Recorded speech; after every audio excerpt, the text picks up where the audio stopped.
Hello, welcome to Fantastic Dimensions. This is my second Mass Effect Fate RPG one-shot. We've got a new group of players here. We've got a new scenario and in a completely different time period from the last one. So, yeah, we're looking forward to getting this game rolling. So I'm going to start with you guys. I'm going to call you out in an order, and you can just introduce yourselves and tell us a little bit about your character. And also, if you have any kind of YouTube channels or blogs or any kind of online endeavors you want to plug as well, feel free to do so. We will start with Soren.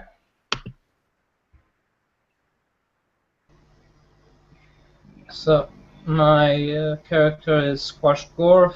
He is what the Krogans consider an engineer, aka the guy that blows stuff up. He's the type that's a merc.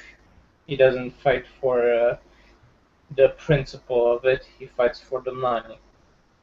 That's what he believes. That's why he's out of Tachanka and out to get some more stuff for his little old pad. And what can I say? I ran from time to time Shadowrun one-shots and sometimes even D&D. So that and World of Darkness, for those who are interested. Any type of World of Darkness games. Okay, next. Cool. What's your channel name? Don't have one. So. Oh, you don't have a channel. Okay, great. So you can just find you in the Tabletop RPG one-shot group then, if you want to get in on Soren's games. So, Mike, we'll go with you next. Sure, thanks. Yeah, I'm Mike. This is my first ever Fate game. I am also a relative newcomer to the Tabletop RPG one-shot group, and I've been extremely happy with joining. I mean, tell you, like, it's, you know, everyone's been very helpful and friendly, and I'm very much looking forward to continuing games. My character's name is Rudd Clanless. He's an embittered Krogan warrior, which just seems to be about every one of them. So, you know, no big surprise there.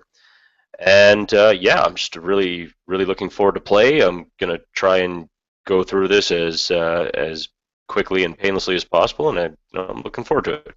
So, thank you very much. Cool. Thanks, Mike.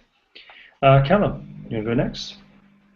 Yeah, I'm Callum. I've not got a YouTube channel or anything like that. Again, I'm like Mike. This is my first time playing Fate and stuff like that. My character is Sigurd Pass, an STG operative, like a captain. Best way I can describe how I came with it: if you play Mass Effect, think modern, but a bit darker and not as smart. But he's still insanely smart. So, yeah. Excellent. More of the soldier side, less of the scientist side. Yeah. Cool. Excellent. And Jeremy, do you want to go ahead and introduce yourself and your character? Cool. Mindius Geek here, and this will be my first Fate game too. And I have been doing his Star Wars D20 version, Saga Edition games. So far I have 2 pretty long games, but trying to get them down to 3 hours. Today I'll be playing the Krogan Elite Warrior, Rook Nivek.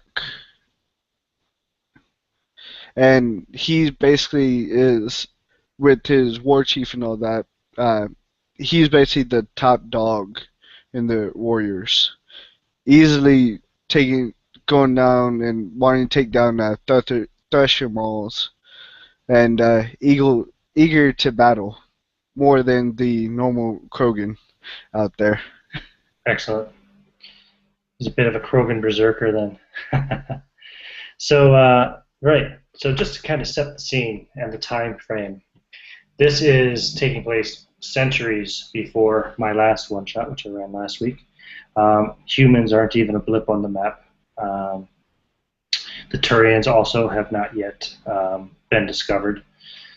So the council races consist chiefly of the Asari and the Solarians. However, due to the Rachni threat, the Krogans have been uplifted, they've been armed, they've been trained, and they've been set loose on the galaxy, as it were, to battle against the Rachni. In essence, I suppose they're kind of the pawns of the Council at the moment, but as anybody who's played the games know, that will change in the future. But this is the very early days of the Krogan as far as their space endeavors go, their traveling endeavors, and their spreading, their conquest. So the Rachni Wars are in full swing. In fact, you guys have just kind of been, you're just returning from a mission that you've done where you were on a world and took out a massive queen's nest. And you were supposed to be traveling to another planet to have a little bit of rest and relaxation before you go right back into the thick of it. However, an emergency message from the Council came up.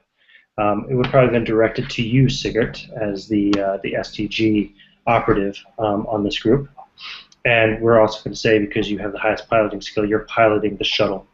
That the four of you, and I'll say that there are 4 other Krogan as well aboard this shuttle, all traveling back from the last mission.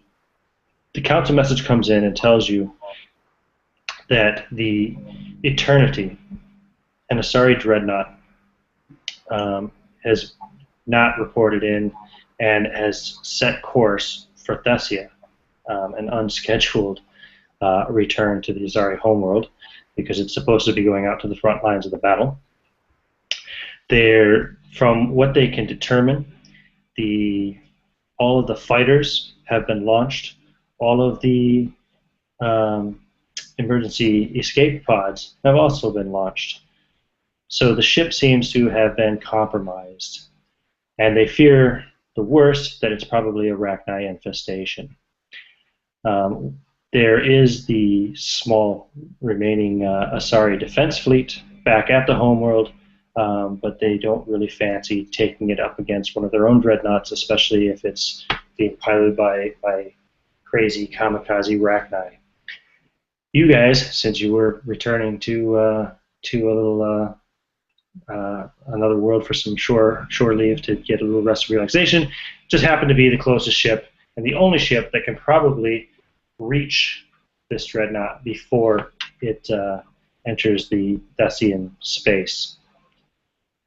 So you've been asked to kind of take on this mad suicide mission, if you will, against an Asari Dreadnought with your small squad of Krogan warriors, and to see if you can do anything to divert or stop the Dreadnought from its course. Sweet. Again, I'm sitting at the thing, just going, yes.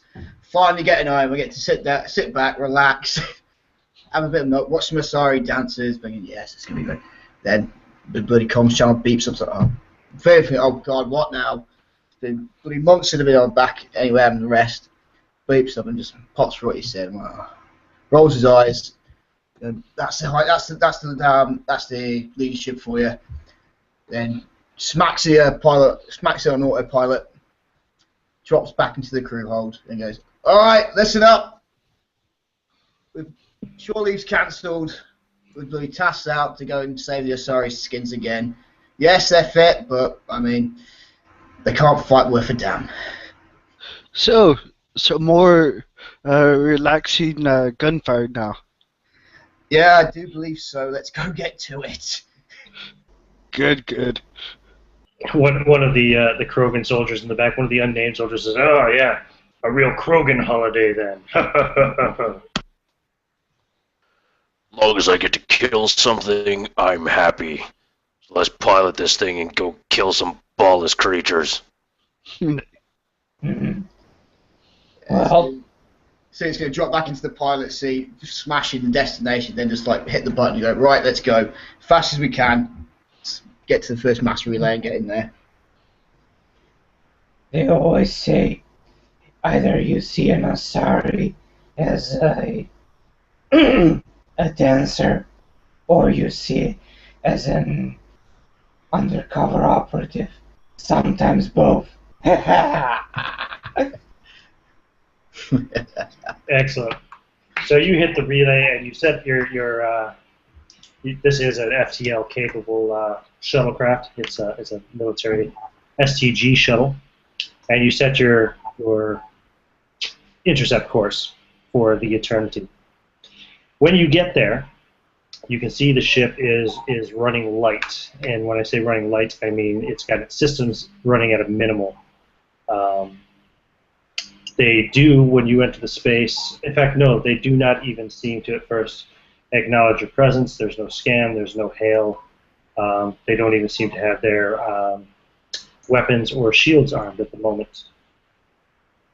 But it's massive, of course. I mean, you're basically, your shuttle is like a gnat flying up to this massive space whale of a ship. I look out and look at the ship, and I turn back to the whole rest of the Krogans and say, look at this. Typical. Race without any balls. Sure as shit like to overcompensate. So he's there, he's seeing this, he's like, oh crap, this is going to be interesting. He just starts trying to fly as casually as possible. Just try not to, using every single bit of STG training he has, he's just trying to get as close to possible without getting lit up. Without, yeah. You want to go ahead and we'll start the dice rolling. If you want to go ahead and roll a piloting skill for me. Let's see, piloting. 2. Okay, cool. Go. Oh, that's not okay. No problem. Also, if you go into the options on the fate roller there, it's the second to last one on the right. If you click the X next to display result overlay, that will pop your dice up on your screen for anybody who's watching to see as well. Just so you know. This see, got it. Boom. Yeah, just like that. Okay, so you got a mediocre. Do you want to do anything else with that, or do you want to spend any fate points? Do you have any aspects that you might be able to use, you think, to... Let's have a look, let's have a think. Well, I've got there's always another way. Would it be out with that? Yeah, that's one thing you could definitely say. Basically, when you're tagging aspects, man, it's, for lack of a better word or a couther way of saying this, it's just, it's kind of bullshit. If you can convince me that aspect applies, it sounds good to me, and we go with that. So there's always a way. You could either re-roll the dice, because you've got a total of -2 on your dice there. Yeah. Or you could just add 2 to your roll to give that a +2 instead of a 0. All right, I'll add the +2 then. Okay, so that brings it up to a 2. You spend a fate point, and I'll say that's just enough for you to get close enough to use your short-range scanners on it to get more information. So once you get there, you get closer. They still have not raised their shields or armed any other weapons. Everything is running at a minimum. Life support's at a minimal. You can see that it's running mostly on emergency power inside.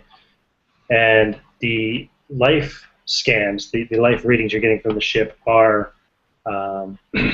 indicative of a very large Rachni infestation. You're not reading any life forms that seem to be Asari or anything of that sort. So you figure the only living things on those ships are the bugs. They've got control of it. Well, guys, looks like we got a bug hunt again. Oh, and I was looking forward to see some dances with or without their little fancy suits. Doesn't matter much to me. Either I dance with Asari or I dance with my rifle. And I grab my sniper rifle and just hug it close to me. Either way, someone's gonna have fun, someone's gonna die. Let's pack it up, let's move out, let's kill something. How would you like to approach?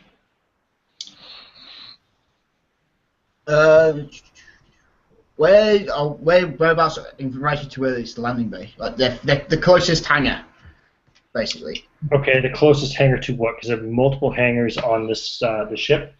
Basically, what section of the ship do you want to try to get as close to as possible?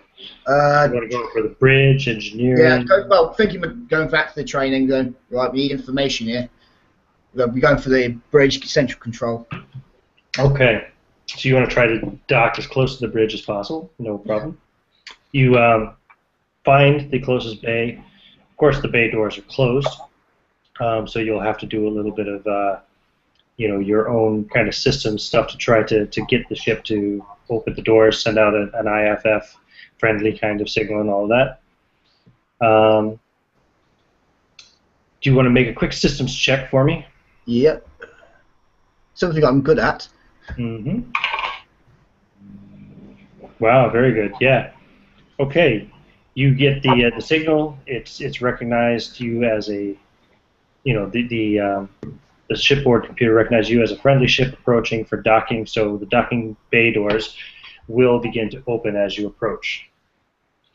As you do so, however, the guns go up on the, we'll say, coming up on the port side of the ship, and start to lock onto you. This is obviously not shipboard computer run. This is manually being done. So something is locking these guns onto you, and it's going to attempt to blow you out of space. So this will be, I suppose, you will be defending with your piloting skill.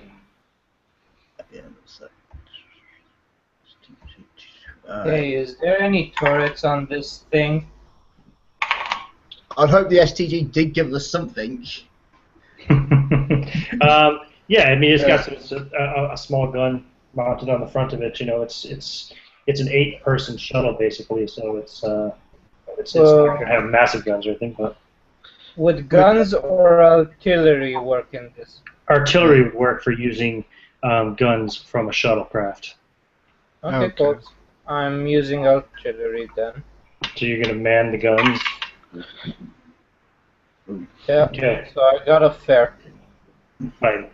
So I got a +4 on my attack roll, and you got a +3 on your defense roll. Are you happy with that? That means I'm going to succeed with 1 shift on the attack.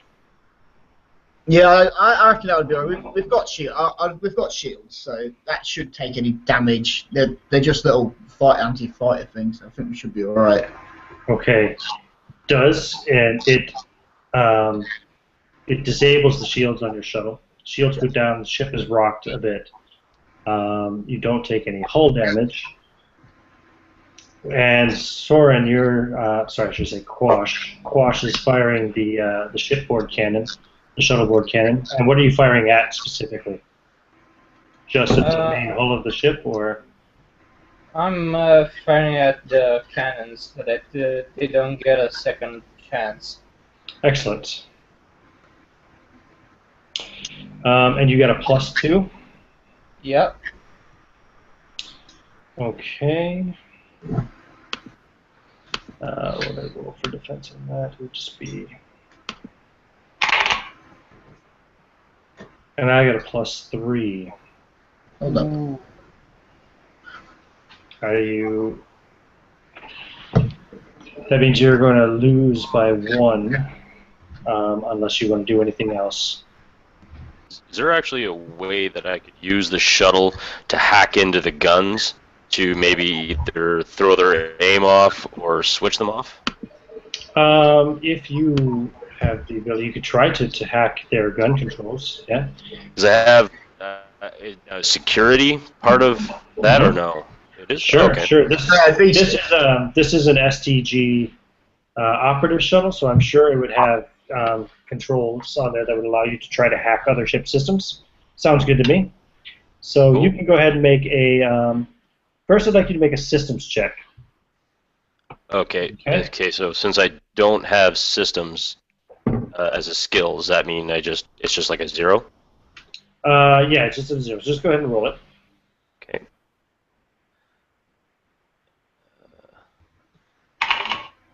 Soren, have you decided if you want to spend any fate points or anything to... Quit messing with my ship! Is So apparently, as it turns out, I can play Pong on the SCG ship. Not very good Pong. You're just having trouble figuring out the controls. It's All the controls are blinking. It's not like, leave it alone! Just brings back and slaps him. Why is this thing in Solarian? exactly. Quash, is Quash happy with his result, or did you want to spend any points or anything, or just stick with the? I'm happy with the result. I just want to know when's my next turn to fire at it. Okay, so you're gonna settle with the result. Okay, so you fire at the cannons, you just kind of miss.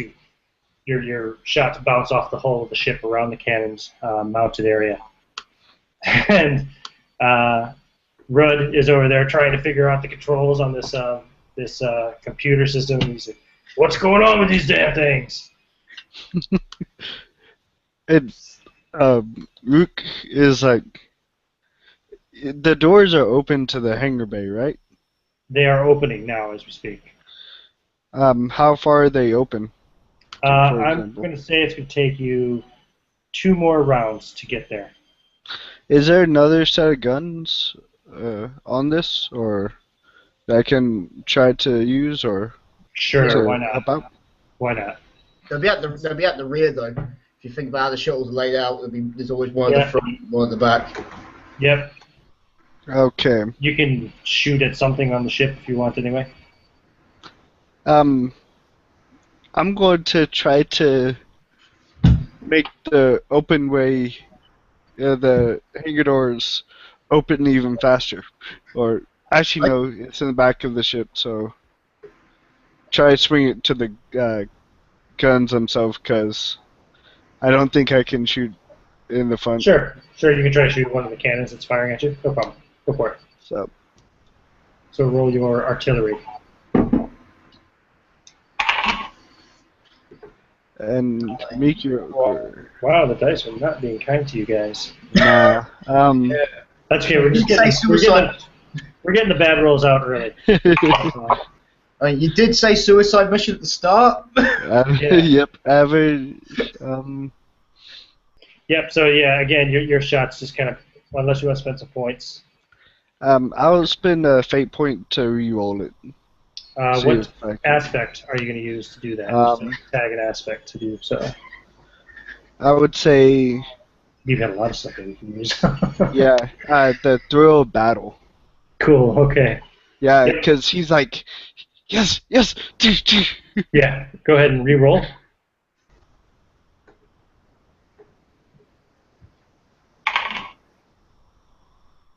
That's a little better. Pow! So that's going to do 2 shifts, because I got a +1 on my defense, and you get a +3 on your hit, so you got 2 shifts. Plus, I'll say this cannon, for ship-to-ship purposes, I'm just going to make up a number. I'm going to say it's a level 3 damage, so that's going to do 5 damage. Yeah, you completely take out one of the turrets. You just blast at it, and you manage to hit just in the right way that it just discharges all the ammunition inside of it, and the electronics go off, and it just goes haywire and starts a little mini explosion. And Work's like saying, that's how you shoot a gun. Show off.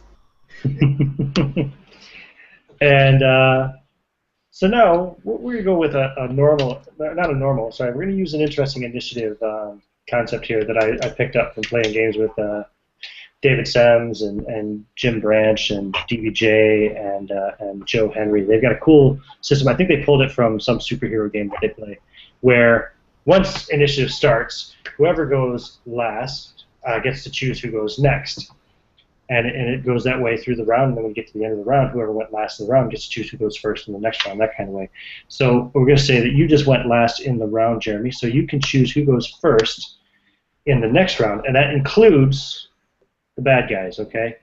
Don't forget. Okay. Because if the bad guys go last in the round, that means they can also go first in the next round if they wish. So who would you like to see go next? The shields are down in ours, so... And you can choose yourself as well if you wish. Since it's a new round and nobody's caught yet. Your shields are down, yes. And you've taken out one of the turrets. Yeah, I want to choose myself to shoot again at the next gun. Okay, go for it. There's 2 more turrets there that are firing at you, I'll say. There was a total of 3. Because I was giving them a +3 to the roll, so every turret you take out, I'll take 1 die away. Or 1 ship. Here it goes. So Okay. even. And let me just roll here. Wow. Wow. Yeah, okay, so boom, you blast the one, blow up the one gun. Well, that's how you do it. And then you shoot and you blow up another turret, and there's only 1 turret remaining. And I guess. Don't get cocky! I guess Kush is right next to me on the other Yes, indeed, yeah. turret, and I pat him on the back and say, "Now you take over the other one." Okay, and are you going to let Quash go next then? Yep. Cool. Yeah, I got a 1. Okay, and roll there. Okay. Yeah, of course it had to be like that. Oh, I got a 4. Damn it. Okay. You got some if you want to add on to it, but it won't add that much to it. Could re-roll it. He could re-roll Sure. it if he wants and hope for a better roll. He did get a -2 on that total, so. -2 on the dice. I don't have any aspects that I can invoke for this, so. You can kill it with fire. Yeah, kill it with fire is an excellent one. Gun for hire. Cover fire? Probably the best one. Yeah, I think with cover fire I'm Sure. doing like So go ahead I'm and rerolling, so yeah, just spend 1 fate point. So just lower your counter by 1. okay, lowering it by 1 Perfect. and And re-roll the Go. dice. There you go. Awesome. Wow. And just like that, you destroy the 3rd remaining anti-fighter turret on this part of the ship. You've eliminated all the cannons now, which will allow you to sail safely into the shuttle bay. Gonna start piling it in, nice and gentle. Mm. Just shout back, right, you lot, get ready. They know we're here. Yeah, And he gets up, gets his guns ready, checks his claymore, so pats it, saying, "It's time for another battle, baby." And Yeah. gets to the door. It is huge armor.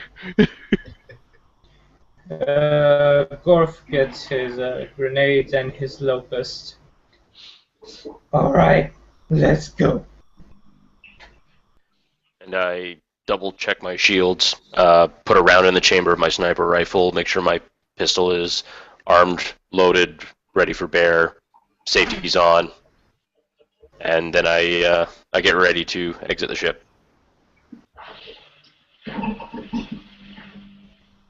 Excellent. Alright, Chief, where to? He's talking to the SVG. Yeah, pilot's gonna put it down. I'm looking through like the viewfinders. Is there anyone in? What's happened? What's in the hangar bay? At the moment, the hangar bay is empty. All the ships have departed. So yeah, there's nothing. You don't see anything around. Everything's on emergency lighting, so it's very dark. Given the darkness, it makes almost all the surfaces look black, whereas they're actually normally kind of a deep blue. And the emergency strip lighting is all red and kind of pulsing a little bit. Gives a real ominous kind of look. So I'm going to create an environmental aspect here, which we're going to call, what do we call it? We'll call it in Okay, that's just an environmental aspect that's on at the time. So. Put it up. Right, you lot, blow the door, get out, secure the area. Wait. Hold on. Grabs his pistol from his grabs his pistol and his locust and go, right, let's get this done. And I stop her. I kind of put my arm out. I just jump out in front of the doors. Wait, let me stealth. Let me go check it out first. And I just want to open the door slightly and just kind of stealth out, find a position of cover where I can cover most of the bay with a sniper rifle. Okay, go ahead and just roll a quick stealth check. Do you have a stealth skill, I presume? Oh, yes, indeed.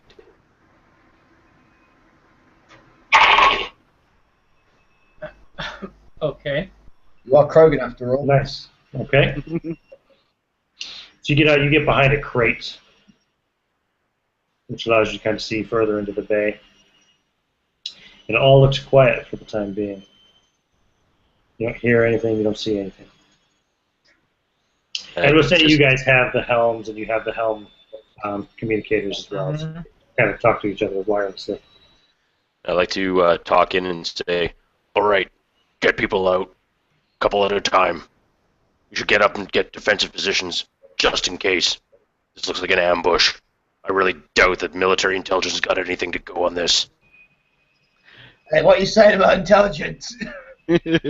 Rook, with its big armor and sort of hulking figure, walks out somewhat bulging, and then gets in somewhat a defensive stance by the ship, in a sense, and says, "Okay, I'm set up. Let them bugs come in." Cool. But before Just I go let out, me know when you need the door opened. He gives a wide grin because he's the demolitions expert.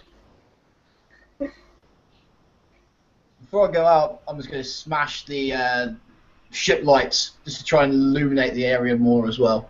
Just to Sure. shed everything off. Okay. So you're kicking all the lights on full blast to light everything up more. Yeah. Yeah, good. Okay, yeah, that we'll still keep the dimly lit aspect on there, although it'll be nicely lit around the shuttle for the moment. But then, you know, other areas of the ship will still be dimly lit. So for the moment, yeah, you've got a nice big bright light around the shuttle. Damn Solarian. Why do you have to do that every time we're out here? You know I don't like the dark. So Sigurd comes down then off the shuttle as well. Yeah, he's got both his pistols out. He's just rolled. He's got his pistol and his locus out. He's walking down. Cool. Oh, yeah, you got. He's taking a step back and just surveilling the area. Yeah, it's really, really quiet. Way too quiet. Alright, what I'm going to do is I'm going to try and hack into the ship itself. You go up to a control panel. I'm going to, yeah. An emergency light starts to flash. A red whirring light starts to flash. An alarm starts going off. Oh. And it says it says that decompression is imminent. The shuttle bay will be vented. Time to go. I'm going to stop that then. I'm going to hack into it and stop all of that. Okay, so go ahead and make a systems check to interface yourself with this ship system. God, I've got, in fact, this is the best thing. I have, yes, I have a 6 on my systems hack. Watch this fail miserably. 3. Put it on it. Okay, there we go. Sorry, I lagged up for a second there.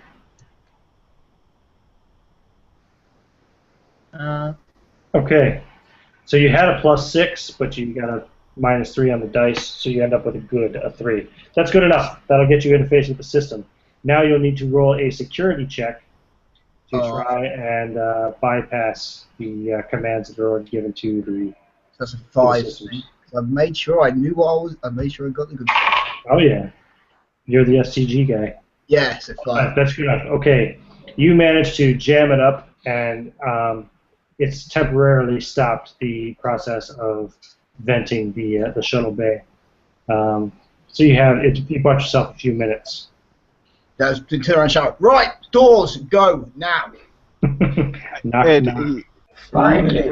Rook goes like, back to him and says, "Do you think they're afraid of us? Trying to send us out in space?" Looking at Don't turn around, look at care. her. Everyone's afraid of you. Oh, Don't care. Let's do this. And I'm invoking my aspect and my stunt to add a bonus to my engineering roll to basically blow this thing up. Mm-hmm. So demolitions expert, engineering, demolitions, and engineering. So how much do I? What would that bring me up to? Well, you would use engineering is what you use for rigging the explosive. Yeah. Is there a demolition skill? Mm-hmm. Yeah. No. I think it's explosives. Oh, explosive skill. No, Right. no, it's not. It's just engineering. Engineering. Okay. So what's your engineering skill at? Plus what? +4. That's Plus my 4. highest. Okay. So just for rolling in on its own, you have +4 unless you have any stunts or anything to add to that. Yeah, I have a stunt. It's literally called engineering demolitions. Oh, okay. And what does it give you? It gives me +2 dice, a +2 at rolling. That's essentially how I wrote it. It's a custom Okay. one. Okay. So that's why I said I'm using an aspect of mine that's called demolition expert and the stunt. Well, you don't have to use the aspect until after you roll. You can roll first and see rather than spending a fate point on the aspect, you know? Just Okay. you might get a really awesome roll and not need to bother with it. Like Eh. Like +6. Yeah. I don't need to bother with it. So No. Yeah, exactly. Save your fate point for now. yeah. So you go up and you rigging up your stuff and you're saying, you know, well, I'll let you narrate how it works. Well, Now that you mention it, he starts putting out the plastic explosive all over the cracks, and as soon as it's kind of like covering the where the ventilation should be at the door, the way it should open, that part, so that at least in either single or two at a time would go in. So then, boom! After he presses the button. Yep. Yeah, you blast the doors wide open that lead into the corridors and heading in the direction towards the bridge. Sweet. a nice door knock. hey, it's what I do best. He says, and gives another grin. When he does that, Sigurd, you notice, because you're still in the system, that the orders to vent the shuttle bay have now been called back, and the system's no longer struggling against you. They've changed their approach. Shout, well, you finally done something right. Right. Get your scaly hides in there and let's get this thing done. All right, Chief. Lead the way. He's, he preps his weapon. Mike's dropped. Yeah. Yeah, I just said he preps his weapon. So, Okay. He said, "Lead the way." And Larry's not going first. Rook goes in, saying, "You crybabies, don't all go first, don't ya? I'll go in then." And walks straight in as he just pushes right beside them. Okay. Yeah, we'll say that Rud goes along as well. Mike dropped from the call. He'll be back momentarily. Before we go on, before I jack out the system, would I be able to hit try and kill the lights on while I'm still in the system itself? You can certainly try. I'm a hacking genius, so it should be quite good. Yeah, yep. That's another 6. So 6. Yeah, you get lights powered back up to normal. Right, at least now we can all see each other. So I will now take away dimly lit. That aspect is gone. As you do that, you see it makes an effect on the rest of the environmental systems because it shifts more power to the lighting across the ship. And in doing so, it reduces the gravity. We'll say reduced gravity. And it also thins the air out a bit. The oxygen supply is diminishing a little bit, so thin air. We should all have, like... I'll have helmets on anyway. And, You should have suits, so it won't matter. You do. Okay. And you start to move down the corridor, Rook. Yep. Yep. Just want to see, I want to send a message real quick to Mike and see if he's alright. He's going to be back on. I'm going to also transfer control through to my Omni tool as well. Transfer control over to your Omni tool? Yeah. So I can keep... Yeah. Yeah, you've got the system compromised. So there he is, Mike. Cool. Yeah, there he is. Okay, Mike. You didn't miss much. Just Sigart powered up the lights a bit more, which reduced the gravity and reduced the oxygen supply a bit. But you guys are all wearing suits anyway, so. Yeah, for some reason, that really horrible roll that I did with the systems the first time apparently turned into my actual computer and decided that, you know what, I'm going to punish you for rolling all those minus signs. Dick. Okay. Oh, well. So Rook is now leading the way down the corridor. Roy, do you want to go behind him, or? Yeah, I'll go right behind him. I'll keep walking, but I'll have my sniper rifle at the ready. Just like how long is this corridor? Like, does it go for like miles, or is it just not shorter? Quite miles, but it's quite a long corridor. Yeah. Okay, so then I'll keep my sniper rifle at the ready. Just like keeping alert, making sure if anything pops out, just snap fire it. And as you're walking forward, Rook, you see, and well, no, you don't hear. You just see. You know I can't think what they're called. The little small hatchling like. Workers. Yeah, workers. Right. The Rachni. They're Rachni workers. I think there's something else actually. They're the little tiny ones. They're like cockroach size practically, maybe giant cockroach size, scurrying along the floor in your direction. With quick draw, the stunt.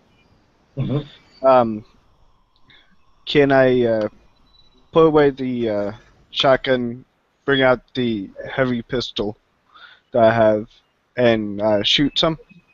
Yeah, you certainly can. Start shooting with a pistol. Yep. And yeah, workers. Guns, right? For yes, pistols and what? Guns for any personal guns you have. Artillery is for, I think, like mounted weapons and shipboard weapons. Okay, here it goes. That is a 4.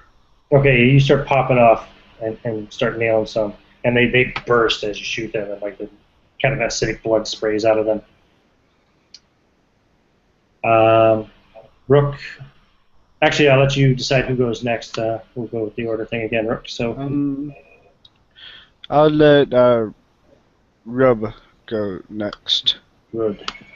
He's right after me, so it's like he can see him too. Mm-hmm. Okay, I will use my thread the needle. Sorry, just give me 1 sec here. There we go. That's one of your stunts. I'll use my thread the needle stunt. Yep, and I'll quickly bring up my sniper rifle up, and I will shoot him. Just pop him right in the eye. Come on, big money. Ooh. I'll take that. Wait, which gun is this? Sniper rifle. Sniper rifle. Oh yeah, okay. So, so you shoot the thing, it explodes, and a few more explode, just from the explosive blast from the shell. Who will go after Rud? Are there still some of the workers there? Yeah. These, like I said, they're the little hatchling-like ones. They're probably about like that big each.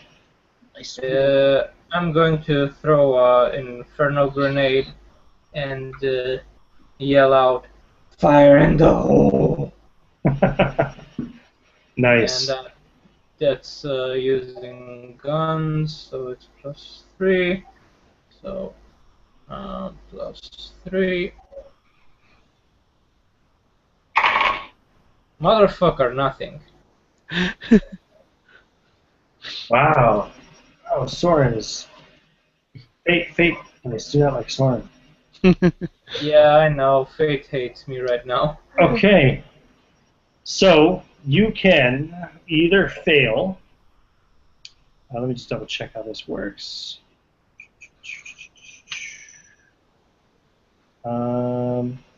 Don't cause any damage, and you may have a boost against you as a result of your target's defend action. Right. Yeah, I'm invoking my character aspect, kill it with fire for a reroll. To reroll? Okay, go for it. That definitely is good. So that's your last fate point, isn't it? Yeah, you're going to start compelling me now, and it's already not looking good. Motherfucker, why didn't I have this roll? Superb. Wow. Okay. So yeah, you get the grenade out there. I'll just roll a little defense roll for him. To see how much damage you do. Or who knows if I roll really well. So I'm just gonna roll this actually, because then I can have anything. damage is 4. Oh yeah. So Yeah, you're gonna blow the shit out of a bunch of them. And that's an inferno grenade, you said? Yeah, it's an inferno grenade. It has a range of 1 and a damage of 4. Do you want to describe how it incinerates the rest of these things? Okay. So basically, Gorf starts yelling out, "Fire in the hole!" And he throws a grenade to the bunch of them, just so that he's just fed up with seriously, just one shot from a sniper rifle, really? And he just does an area of effect spell because he just wants to go on. And you can see almost the whole hallway lit up on fire, squashing the little creatures, each and every one of them yelling in agonizing pain while they disintegrate. Yeah, some of them pop like popcorn. Nice. Roast meat.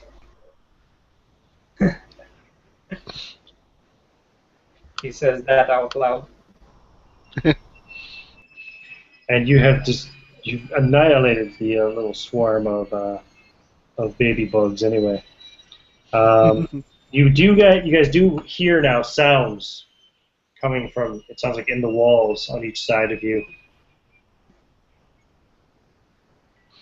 So Smash my tech armor on now as well. Good idea. Yeah. Which is an extra. What's tech armor in? Yeah. Essentially, it's like him looking around and saying something along the lines of, "I think we pissed off their mommies."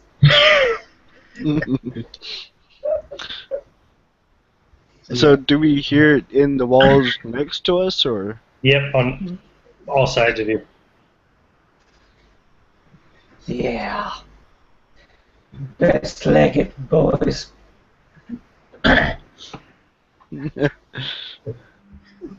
Okay, I will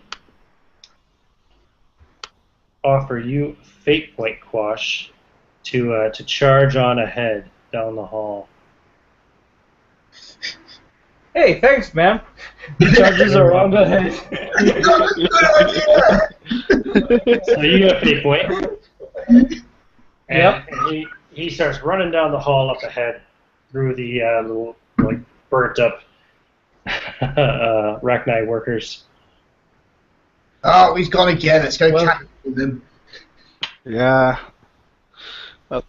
I put away my shotgun, not my shotgun, but my heavy pistol, and just like, let's have some fun. And he pulls out his shotgun, and he's hearing on the side of him, right? On the sides. Yep. He puts it towards the wall, and he's like, "Them have this," and shoots it to try to get through the wall, thinking that they're right there. Sure, go ahead, make a roll. That's awesome. That's not what I was going to say. Superb. Yeah, you blast through the wall, and yeah, you're pretty sure you hit something. You see a little green blood pouring out of a hole in the wall, and you hear something move really quickly through the wall. You know, shuffling sound inside. Let's go on a bug hunt, gentlemen. As he's just walking on towards where Quash ran off. Yep. Rud and Sigart, you're gonna just follow him, or anything else you want to do? Oh, yeah, I've already gone. I'm like, he's gone again. At the moment, Quash went. I was like, oh, he's gone. Look, I hear a massive explosion behind me. Look, turn around. See Rubik shotgun against the walls. Shakes my head. Bloody Krogan. Yeah, keeps walking on. And you look around you, Krogan. Oh, it's STC. We'll say that I kind of forgot about the other 4 Krogan that were coming along with you in the ship. We'll say that they are either protecting the shuttle, as that's your only route off, or will we say you sent them another route? Dude, I'd rather have a shuttle to return to. Yeah, I would. I was going to say, I would have said, stay with the shuttle, you lot. Okay, cool. Give me 2 seconds. I'm just going to turn off this washing machine behind me. Alright, cool.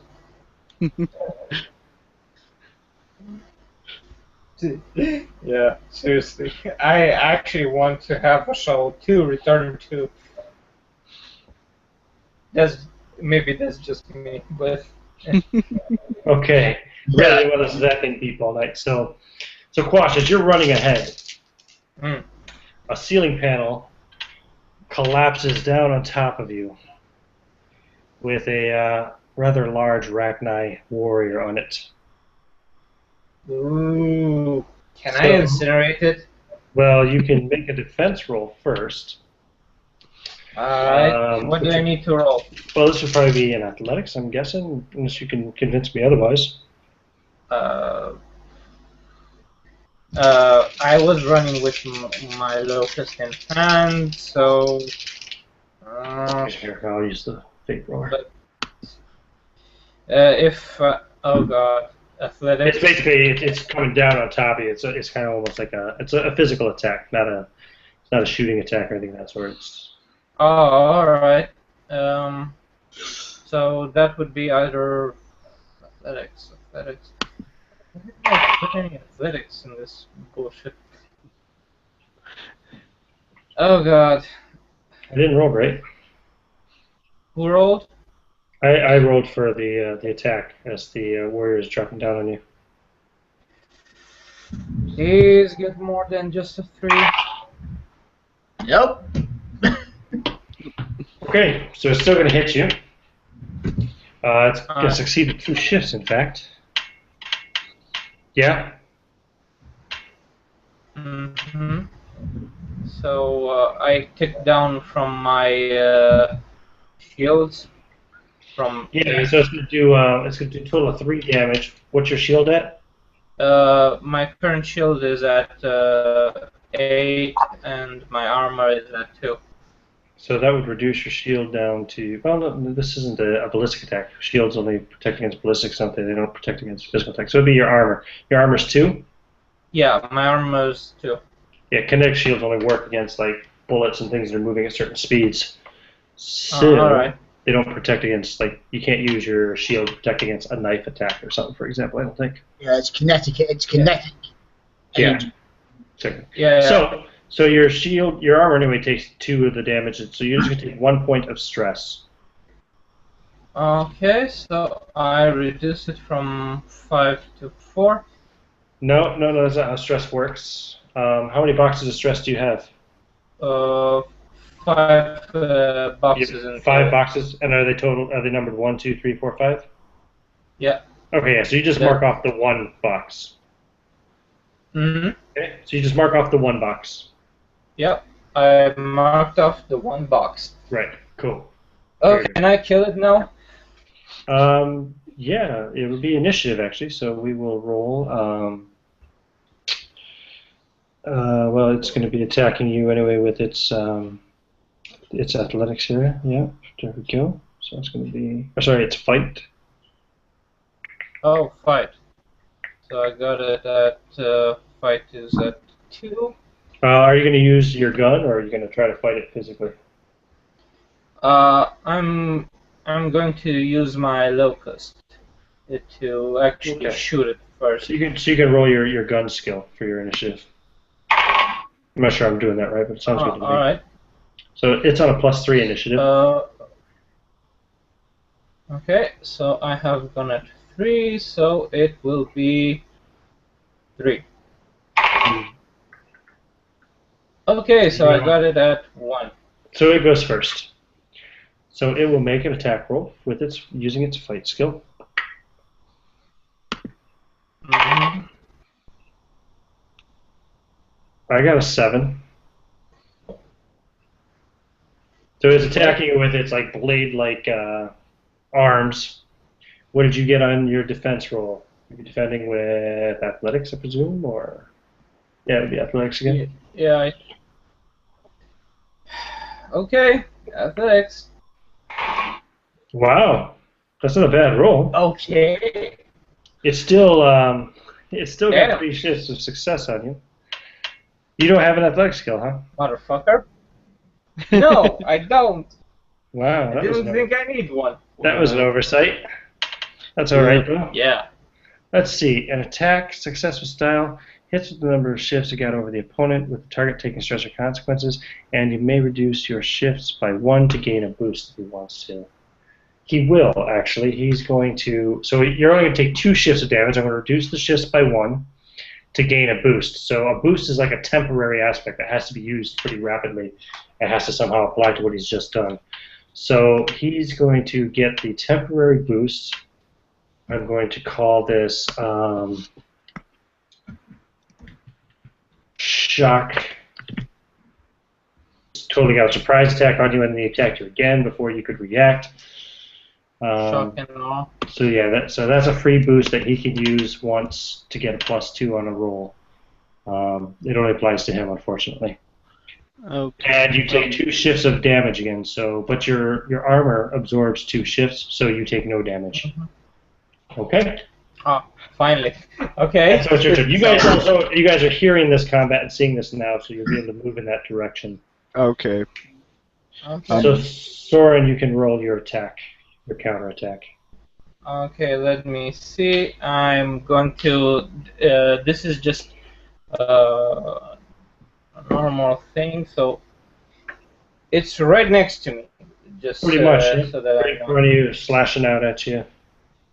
You remember the Rachni, you got Uh-huh. those long, like arm-like things, so. Oh god, yeah. I'm going with. Let's see. Okay, He'll defend with his athletics thing because he's going to try to dodge. Did you shoot him? I'm just going to shoot at point blank range. And let's see how well I do. Okay, finally, a semi-decent roll. Yep, you succeed by 2. Uh-huh. So that means, just for a regular success, you hit with the number of shifts you get over your opponent. Target takes consequences or stress. So that's 2 shifts plus what's the damage on your weapon? My damage is 2 because it's a locust. Okay, so that's a total of 4 damage he's going to take. And it has the quality of auto fire. I don't know what that means. If that, and it has a penetration at -2. Oh, okay, that means it penetrates through 2 points of armor, which is good to know.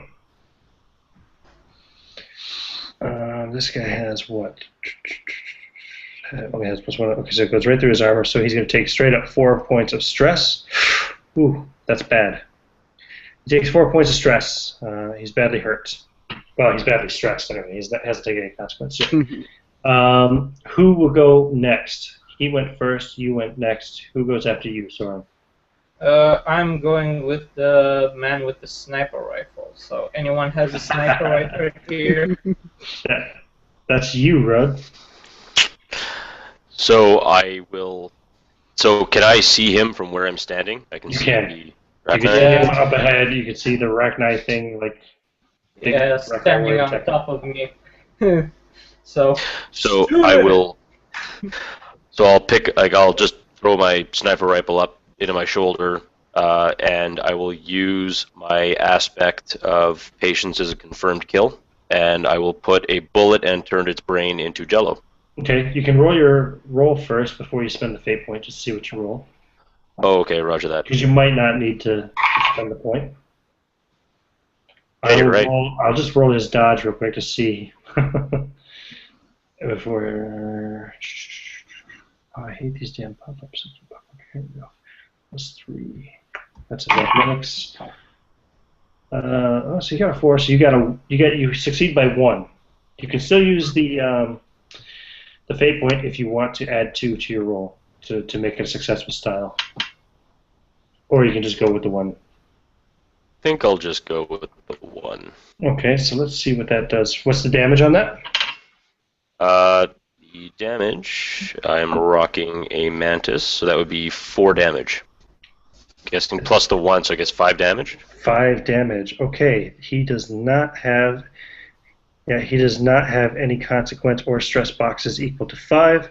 Oh, so he can actually take 2 consequences. Sorry, come to think of it. So he has a 4 and 2 2s. So he takes a moderate and a mild consequence from that. So I'm going to say you blow off one of his armored plates. That would be the mild consequence. And I'm going to also say he is grievously wounded, and that is his moderate consequence. So he's bleeding and suffering badly. I don't know if I should mention too. The sniper rifle does have an armor penetration of 1. Yeah, I figured as much. I didn't factor his armor in, so okay. I had a feeling it would. Okay, excellent. He's almost dead. Who goes next? Let's go with. Is it Rukik? Yeah, Rukik. Yep. Great. Go get him. Can you compel yourself? You can suggest a self-compel, yes, and then we can kind of determine whether or not we'll allow it. Because I would think by seeing this sort of Rachni, he would sort of want to use his thrill of battle, or eager to run into battle. Okay. To what? To just charge up to it? To charge up to it and barehanded take it out. Sure. I would say. I'll accept that. I'll give you a fate point for that. So rather than staying back and shooting at it, you're going to run up to it and engage it physically. Yep. So go ahead and roll an attack if you have a fight skill. Yep, and that's actually at a 4, so Now here it goes. Again. Okay. Superb. Oh yeah. You want to go ahead, let's see, that's going to do 2 shifts of damage. It doesn't have armor piercing though. As a Krogan, you get a +1 though damage, don't you, for your physical attacks? Is that right? Was that one of the things in +1 for to fight, all fight rolls, yes. Oh, just +1 to fight rolls, is it? Yeah, they the high gravity, harsh environment the Tuscan were made extremely strong. They gain a +1 to all fight rolls. When grappling, they may inflict a damage 2 on a opponent as a supplemental action for free. That's what it is. That's the one. So you get +2 to damage. Yeah. So go ahead and describe how you finish this thing off with your bare hands. As he sees his Rook sees his guy, and just runs down there and grabs him and just slams him to the side wall and says, "No bug can take down a Krogan!" and brings him back out, seeing his already bloody, and smashes his head straight into the wall, busting it open. Nice. Yeah. Bug guts everywhere. Well, he's dead. Aw, he didn't even get to use his boost. You just shotgunned him. And By the he way, just drops the we're bug out of combat, right? You are now, yes, and your shield will recharge. No. That's not why I mentioned it. Extraordinary regeneration. Out of combat, Krogan recover physical consequences as if they were lower, one level lower. Moderate recovers as if they were mild, and the like. Okay. Right. Of course. Additionally, in combat, it's only once per scene. A Krogan may clear away a mild physical consequence with a supplemental action. No, Once per scene? permanent. Yeah, that's in combat. If you're doing this, it's only once per scene. But since we're out of combat, yeah. Yeah, I'll say you go ahead and remove that mild consequence then. You had a mild one, don't you? Not yet. Oh, no, you don't have it. Well, then you don't need it. But your stress recovers anyway after the battle. All you have to do is catch your breath to relieve your stress. Yep. Yeah. So back at 5.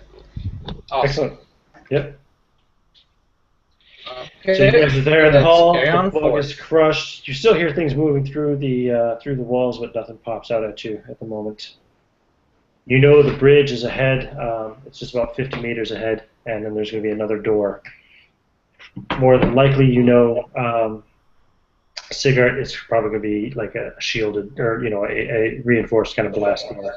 Yeah, I mean, since it's all still hacked into the system, I'm going to do a systems check and just, again, override it all. Okay, and go ahead and make a security roll. You're already in the system, so.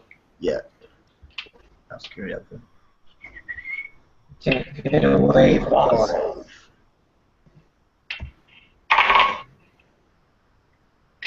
Sweet, 6.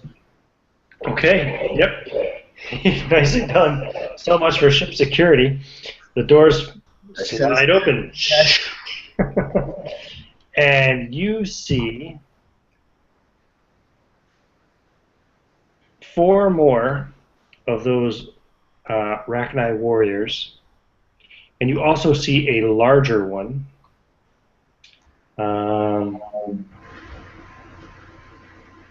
That I don't have a name for off the top of my head, but it's just like a big Rachni kind of behemoth type thing.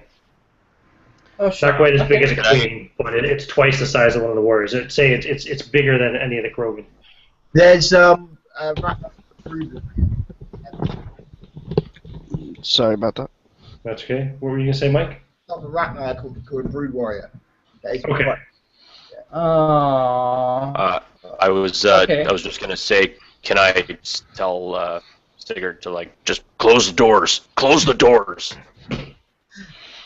So yeah, I'm just gonna smash the door. I'm still acting the doors. The doors are gonna slam shut.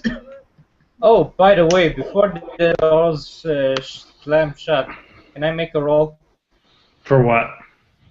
Grenade. Throwing a grenade. Yeah, I'm going to try to compel, though, Sigart, as Rudd calls out to you, close the doors, and Quash is readying his grenade. Sigart is eager for action. You really want to get in the thick of it. You haven't got to kill anything yet all day. So, So what's going to happen is, I'll take that. okay, so you get a fate point. Yeah, I'll take that. So what's going to happen is doors are going to stay open. They'll jacked into the system and all that. All this good crap. But what's going to happen is I'm going to use my tech power, what's the Cryo Blast. I'm just going to launch that, and it's going to freeze them all in place so they cannot move. All of them, does it? It's an area. Cool. That's a type of cryo blast.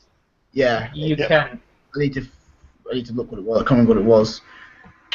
Cool. No, I'm digging it. no worries. I'll look at cryo for you. Cryo blast. I've got it. It is the. God damn it, render already. That was it. Cryoblast fills an area around the target, catching other foes for every 3 shifts rolling the attack. Excellent. For every 3 shifts, it catches an extra foe, right? Okay. Yeah. Which one's that? I'm aiming at the big one. That's the robot blast one, right? Yeah, I'm aiming at the big guy. Okay. So you make that attack with your system. Okay. Systems even better. And I'm making my grenade throw, essentially. 4. Okay, so you got a 4. I'm going to roll his... What would he defend with? Say it's probably a dodge, so it's going to be a... Motherfucker. It's going to be an athletics check for him. Which... let me mark that page. Not dodge too much, can he? Let me just see what his athletics are real quick. Here we go. They are... Oh, it's not great, is it? Nope, he doesn't have athletics. Oh, he does. He has it at 1.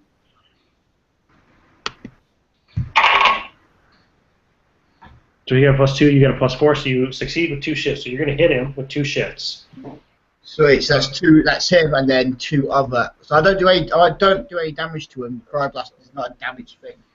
No, but it has that effect that it. Him and everyone out. Him and the two other warriors get pretty much frozen in place. For every 3 shifts rolled in the attack, an additional target is affected. So you didn't get 3 shifts, so it's just going to be him. It's just him, Yeah, right? it's just him, but still, it has a border to affect placed upon persons moving. Yeah, okay. Lowers all his applicable defense rolls. Potentially going to defense mediocre. Cryoblast is no damage itself. Okay. At the end of the duration, the target is immediately free from freezing objects. Okay. Yeah. Cool. So yeah, he is frozen. He's going to have a hard time moving and defending and things of that sort now. And it has a duration of what? 1 exchange per 3 shifts rounded up. So it's going to be one exchange. So for the next round, he's going to have a hard time moving. And Soren, you made a roll to throw your big-ass grenade, right? Mm-hmm. And you get a +2. Thing with anything that's cryoed, if it's used like fire with it, it will like a fire grenade, or like anything with scatter shot, it does damage to the target. So if you always a big ass grenade in there. Oh yeah, when used in conjunction with incinerate or shatter shot, yeah, it will. Yeah, and since I'm using an inferno. Okay, you don't have the tech ability incinerate, do you? Oh, I have incinerate. Why? Because it creates like a blast, a tech blast kind of thing. Motherfucker. Incinerate. Let's see, which type of incinerate do I have? What's the best one for this situation? I'm looking it up. Let's see. I would need a either a. Oh yeah, Inferno Incinerate. That's the one. And what do I need to roll for this one? System. Systems. Yeah, all tech stuff systems. Motherfucker. Let me check my systems. That's a 1. God damn it. Anyway. It does damage 4 to all characters in the same zone as the target. So nothing. What'd you get? You got a 0 on it, did you? That's my roll. Yeah, it's a 0. You rolled Nothing systems, happened. did you? Well, hold Yeah, on. I rolled systems. Okay. His defense is at a 0 as well, so I might roll worse. Let's find out. Because he's now currently frozen. I rolled a -1, so you still succeed. Oh. Because of the fact that he was cryoed and he was unable to move as much as he would. So that sets off a tech burst. So it'll do whatever damage it does to him with the Area of effect. incinerate. And it's an area of 1. Because I used the Inferno one. Okay. And it doesn't have any distinction between friend or foe, so what else? Nobody's charged in there yet, so. Yeah, and we're still like just one of us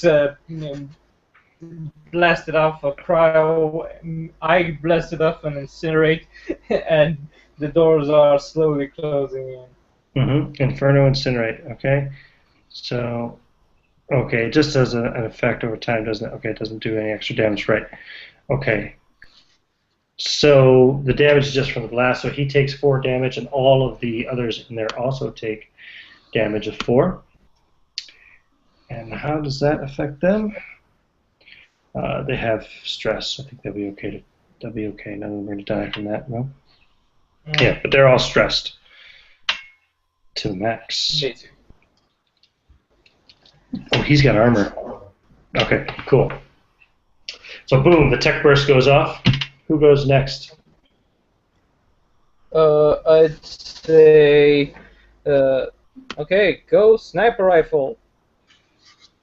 I have a name, you know. Sorry, But, you didn't put it up. But I put the sniper rifle up to my shoulder. Have a look at the behemoth. I kind of take and I'll roll to hit, although I have a feeling that I'm going to need to add an aspect because reasons. Hey, whatever makes you feel better. So. And I will. I don't know. Do I have to wait until you roll your defense? Yeah, let me roll my defense so you know what you're up against. This is against the big guy again. For realsies. Okay. Wow, look at that. Then I will I'll definitely add my +2 aspect, or the aspect patience is a confirmed kill. Okay, cool. So you take So I'll off add 1 fate point. That boosts you up to a 6. So that's going to give you 2 shifts. So let's see. 2 shifts plus what was the damage on that sniper rifle? It was 5, wasn't it? Or 4? 4. 4? So that makes it 6. What And does then a he have? penetration of 1. Right, okay. So yeah, that blasts off the last bit of his armor, and he is now exposed. His armor's blown off anyway. Oh, he's got stress too, though. Hold on. No, we'll say the armor goes first, then we'll start doing stress. Okay, cool. Who goes next then? So let's see. So far it was me. No, it was like who would be like I guess Rookik would be next, or is it? Sigurd went first, then Quash, then you. So you can go with Rookik if you want, or you can go with the bad guys. I will go with Rookik. Okay, Rukik. Okay. As I'm getting it, there's a big guy controlling 3 Asari up in front, or No. It's just it's the what do you call it, brood warrior? Yeah. Rachni brood warrior, the big like brute-like thing, and then he's got 4 other warriors along with him, like the kind of normal man-sized warriors, like the one that Soren just fought okay. that you just smashed against the wall. And it's like they send more of these so I can smash them. I see. They're great for a host. And he pulls out his assault rifle and aims it at the one that lost his armor, now Okay. exposed, and shoots. Go for it.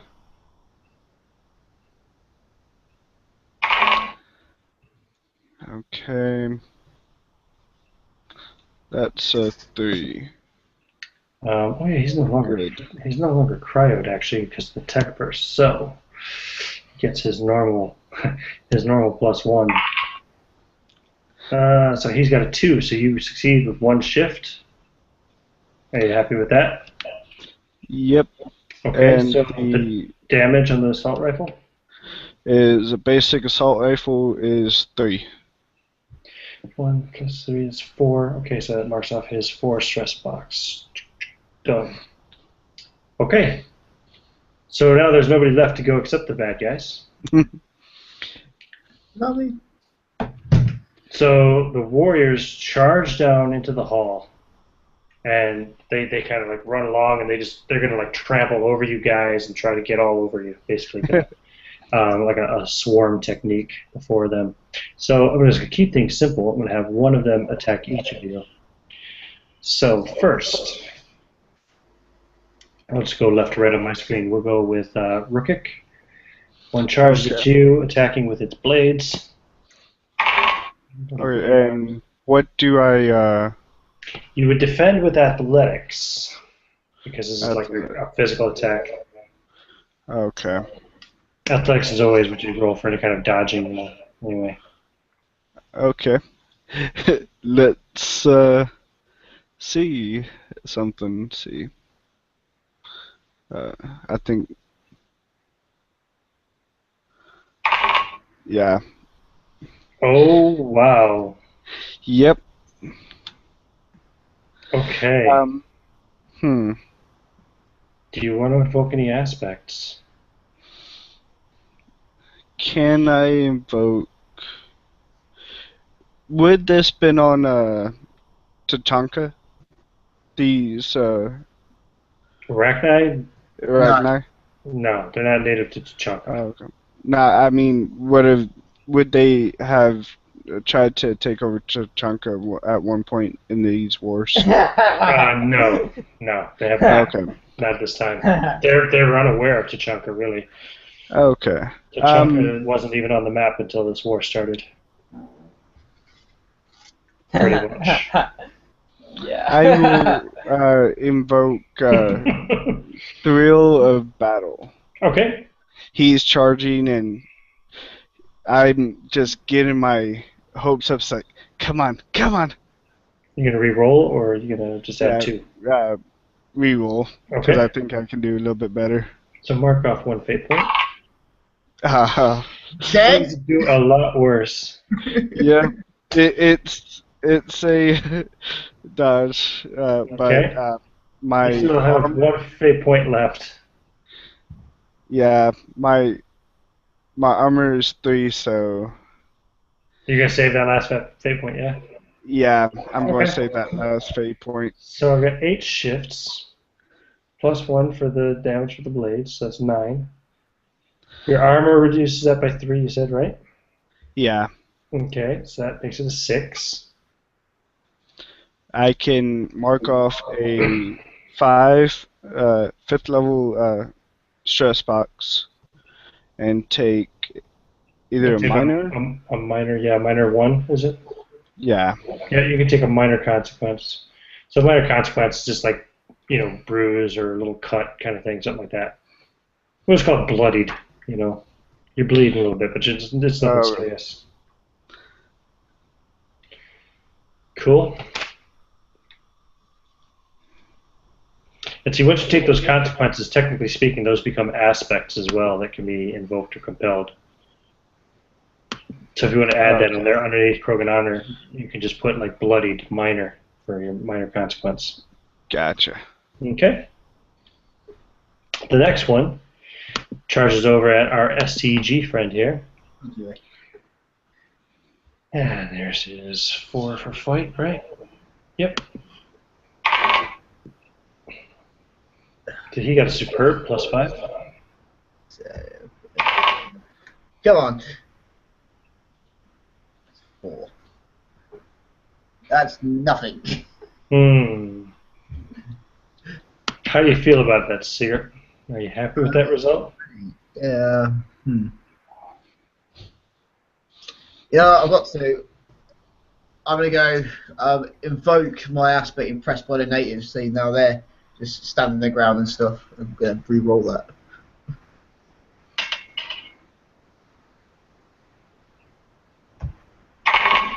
That's better. Okay. Yeah, I'll keep that. Okay, still going to succeed. Succeeding with style as well. I forgot to check something here. When you succeed with style, oh yeah, because it's reduce your shifts by 1 to get a boost. It's not going to reduce shifts by 1. It's just going to take the full-on assault. Still got my tech armor, which is by 3. So. Okay, so it's total of 4. So your tech armor will take 3 damage, right? Yeah. Okay, so tech armor's down, and you still have 1 shift left. Do you have any other kind of armor? No, it's just my. Oh yeah, and my 1. I've got a normal armor, then two from the tech. Okay, so your tech armor goes down, and your armor absorbs the rest of the damage, and you're okay. That's how it's done, guys. Yeah. Next one goes at Rud.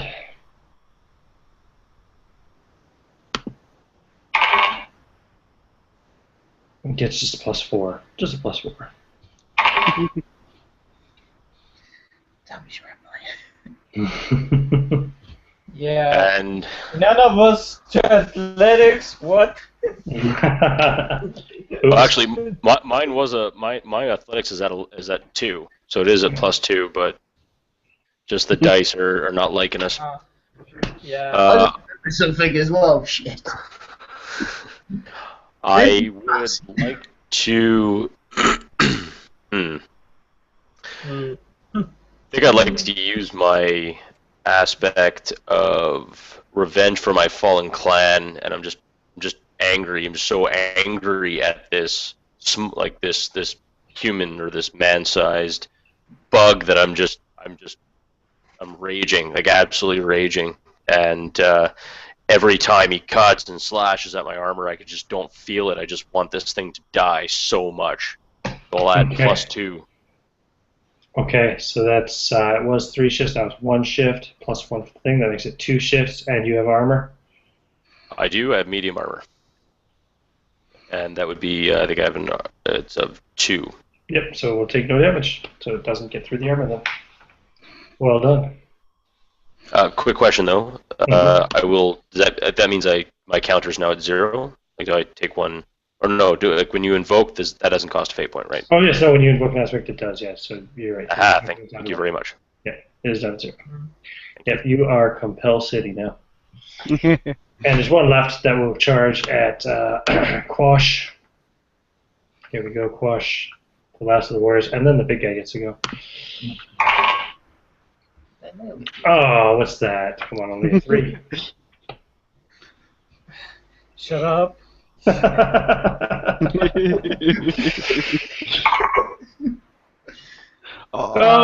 what's that? That's terrible. Since when can't Mother Wow. fucker. Never seen the dice be so cruel to somebody in Fate. I'm invoking gun for hire is better than a brainwashed slave. To re-roll. Fucking, yeah. Okay, go ahead and mark your Fate counter down to 0. Down to 0 now. Because this is just... Ugh. This could be a pretty quick mission. Well, at least It's better. Suicide. It's better. So 3 shifts, plus 1 for the blade, that's 4. What's your armor at? 2? 2. So that leaves 2 shifts left over. So yeah, you have to either take 2 shifts of stress or consequence. Well, probably stress. You should have plenty of stress, right? By the way, tech armor activates immediately, or do I have to roll something to activate it? You just have to activate it, and then it has a time limit, I think, once it's down before you can use it, right? No, as I read it, it doesn't dissipate. It doesn't? Somewhat. Okay. When activated, tech armor inherently all tech armors be more difficult. That was my bad on. It doesn't have a recharge or anything on it? The tech armor is create. No, that's not it. Yeah, it's recharge too. So it's, Is that only once it's discharged, though? yeah, that's when you drop because you have to the tech has to physically drop the armor to detonate it to get rid of it. Okay, so it just stays up even when it takes damage. Yeah. Okay, it also inherently causes all tech powers to be more difficult to use. All tech powers have recharge increased by 1 while the armor is in place. Cool. Okay, right, good to know. It lasts for the duration of the scene or until the tech detonates the armor. Good. I was thinking it was kind of like a shield, so I was thinking tech armor would drop after it took a certain amount of damage. Good to know. So, what's your armor then, Quash? We were figuring out. Oh yeah, it said you had to take My two armor more is stress. at 2. Okay, and so then there was 2 left. Yeah, so you take 2 stress. Okay, so I'm down to 3. So you just mark off the stress box for 2. Yep. And then the big guy gets to go. And he says these things are going so well for the for this Krogan that threw the that detonated the tech blast on him. So he's going to charge up and he's going to attack Quash. All right. Because you know reasons. Yeah. Yeah, I know. Go ahead. You know what they say, reasons are perfectly reasonable, so go get them. He has a +6 fight. Of course he does. Okay. Bye. Okay, you got this, Quash. You got this, man. You got this. You can do it, Quash. You can do it. All right. Let's see how hard I fail. Oh, not that bad. Oh, that's pretty bad. What, by 7? Okay. So that's 7 shifts, plus his damage is +2, so that's 9. Minus your armor is 2, that's 7, so you have 7 left. You don't have a stress box worth 7, no? No. What's your highest Give me stress some box? Highest. You have a 5, right? Well, when I had 5 in total, so. No. Each box is its own. So you have a 1 box, you have a 2 box, a 3 box, a 4 box, a 5 box. So you can tick off the 5 box. Yeah. Right? I took the 5 and the 4 one. You shouldn't have done so. You should have ticked the 1 and the 2. The 1 and the 2, I took the. And. So now you're going to tick the 5 box to take 5 stress, and you have 2 left over. So do you have a mild consequence left available? I have consequences. Right? I have. I think it was. I have places to mark down consequences. It gave me consequences. Yep. So go ahead and just put it on your character as like another aspect right now for mild. We will call it. We'll go again with bloodied. You're bloodied now. You have a mild consequence. 2, bloodied. Okay. So that's an aspect that goes on your character at the moment. just like Rukik has already as well. Okay. And I just looked this up. I just want to ask, when another character is doing fighting, Mm-hmm. you can defend with fighting. It says. Or can you? Okay. Yeah, I can post it in the chat if you want me to. I'll take your word for it. Oh, Soren, would that make a big so difference to you? essentially, What's your fight at? mine or Yeah, yours. What's your fight? my fight's at 2. Okay, so I tell you what. Yeah, and plus the 2 for being a Krogan. Okay, so I'll retcon that for you. Take the mild 2 blooded off. Just mark off the 5 stress box then. I didn't realize you could defend with your fight. Yeah, I was just looking at that, wondering, it's like, okay. Okay, no, good to know. Sorry about that. My mistake. It's okay. Still learning this system a bit. Okay, so that was the end of the round. The bad guys went last, so they get to choose who goes next. They choose to go next. Jock.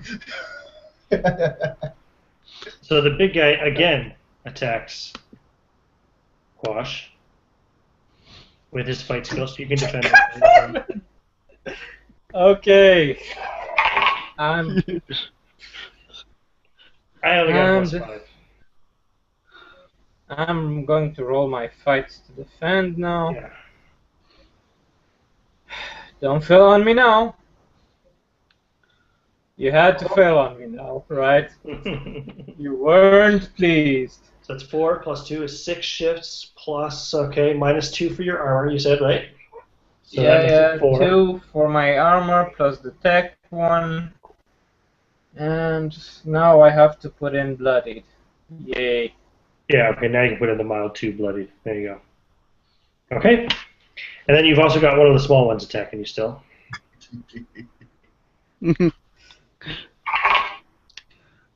So he got a 5.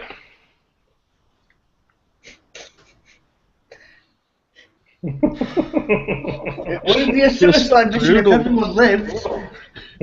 Just brutal. Yeah. Next time, athletic. Make it a thing. What did you get on your defense roll? You haven't rolled yet, no? It's another fight attack against you, Quash. Wait, against me? Yeah, because you have 2 of them. You have the big guy and you have one of the small ones too. It's a warrior and a brood warrior. Okay, fighting it is. Let's do this. Oh, motherfucker. Okay, so that's 7.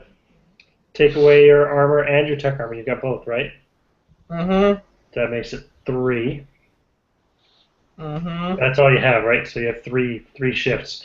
You can mark off your 3 stress box, though. You have a 3 stress, don't you? Yeah, You and can- now I only have the 3 stress box and... You can mark off the 3 stress box, and then all you have left is the 4 stress box and consequences. So, okay. This is how damage piles up in Fate. Yep. Once you start running out of stress, you can only take consequences, etc., etc. So, okay.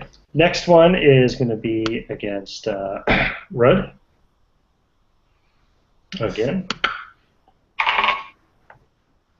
There we go. That's a +5. And it's fight, not athletics then, or is it? Yeah, it athletics? You can roll fight or athletics. You can roll fight or athletics, yeah, whichever's better. Oh, good. Sorry, I didn't realize that until. Yeah, I was No, just looked it up. looking that up. Just wondering, like, about makes the sense. pairing and all that.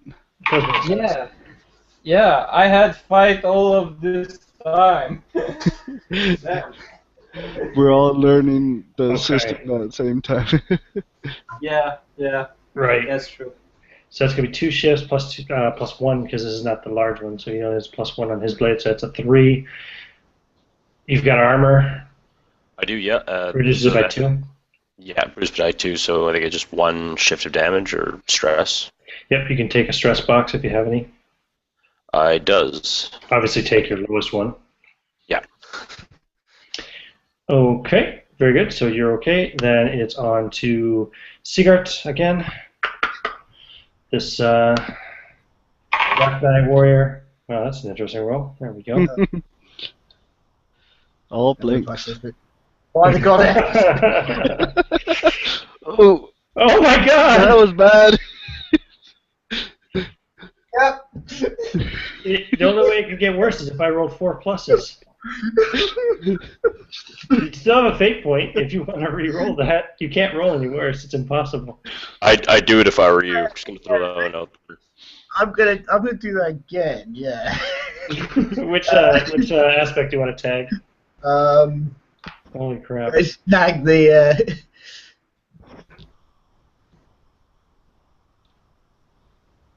Let's tag the STG one. Okay, go ahead and re-roll that. Wow.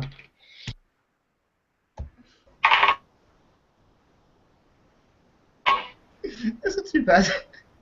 It's a lot better. I'm just gonna cry now. Okay, so I've still got what 5 shifts of success on you. Yep. Just for the heck of it, it is going to reduce 1 shift down to 4 to create a boost against you. Okay. It's going to create the boost entitled Cornered. Sigart is cornered by this warrior. I'll put Sigart. There we go. So it has a +2 boost against you for cornered. So in the meantime, you've taken 4 shifts, +1 for the blade, that's 5. You have shields and tech shields, both, yeah? Yeah. Shield and tech armor, I mean, not shield, armor and tech armor. Yeah. So I reduced by 4, and I had, what, 5? So that's 1 left. So you can also take, like, your lowest stress box. Yeah. So I'll do that. I'll take a stress.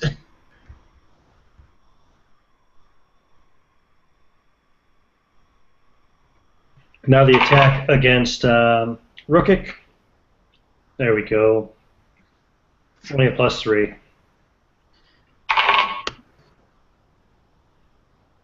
Wow. So it fails to hit you. So let me just double check here. Since it failed, do you get to create a boost against it? Its attack failed. You don't cause any damage and may have a boost against you as a result of your target's defend action. So as your defend, you succeed. You avoid attack.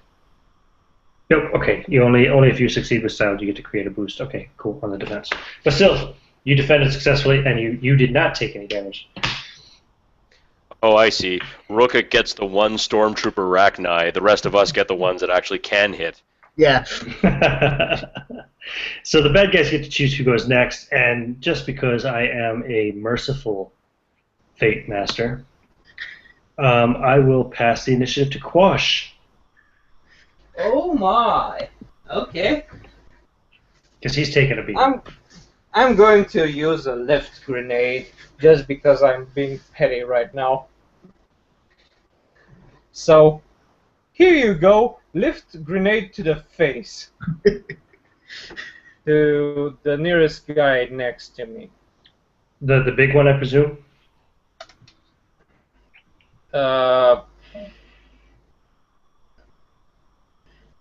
Which one is the nearest one? Because that's the one that he just hands it over, you know, kind of Yeah, like. it's got to be the big guy. I mean, you've got the brood warrior and a regular warrior both like up in your face, kind of flanking you as you will. But I presume you want to hit the biggest one. Lift grenade it is. He's had all of his armor plates blown off anyway. Oh, I hate you right now. So only a 1. Oh, get rid of that fate point.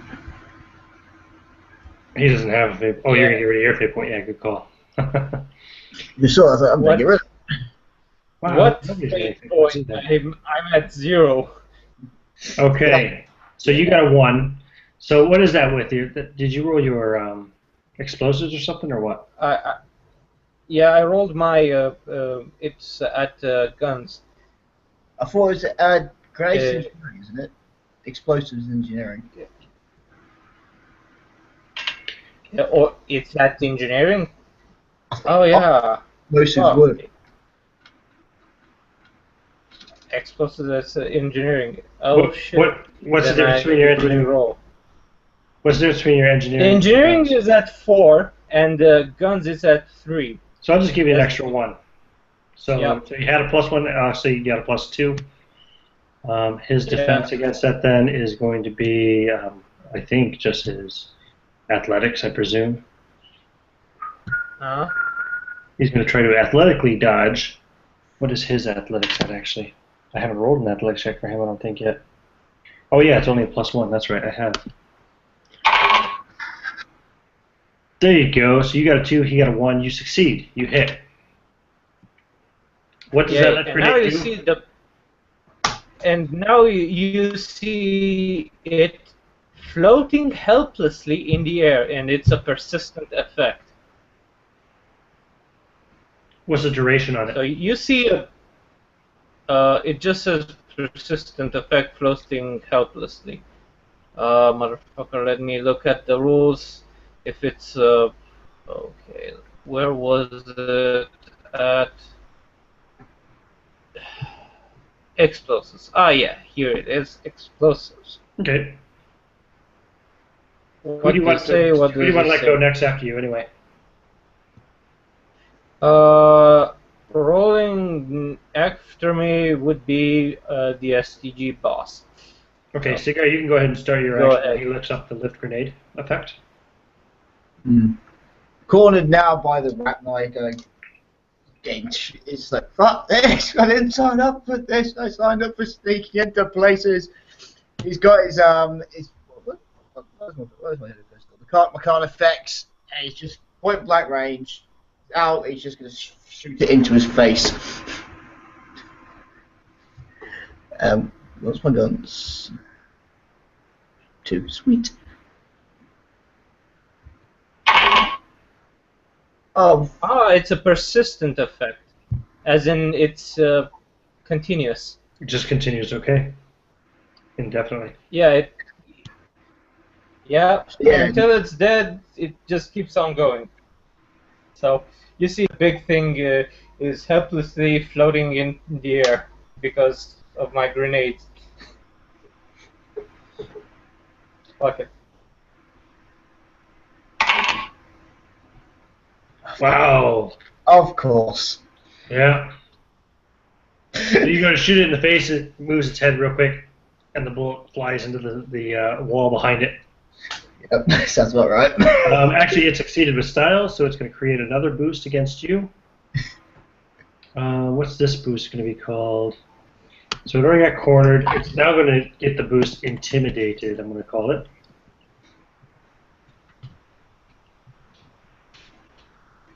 Okay. There we go. Who's going to go next here? Send Rubik next, because he's got the big shotgun that I hope he's going to shoot someone in the face with.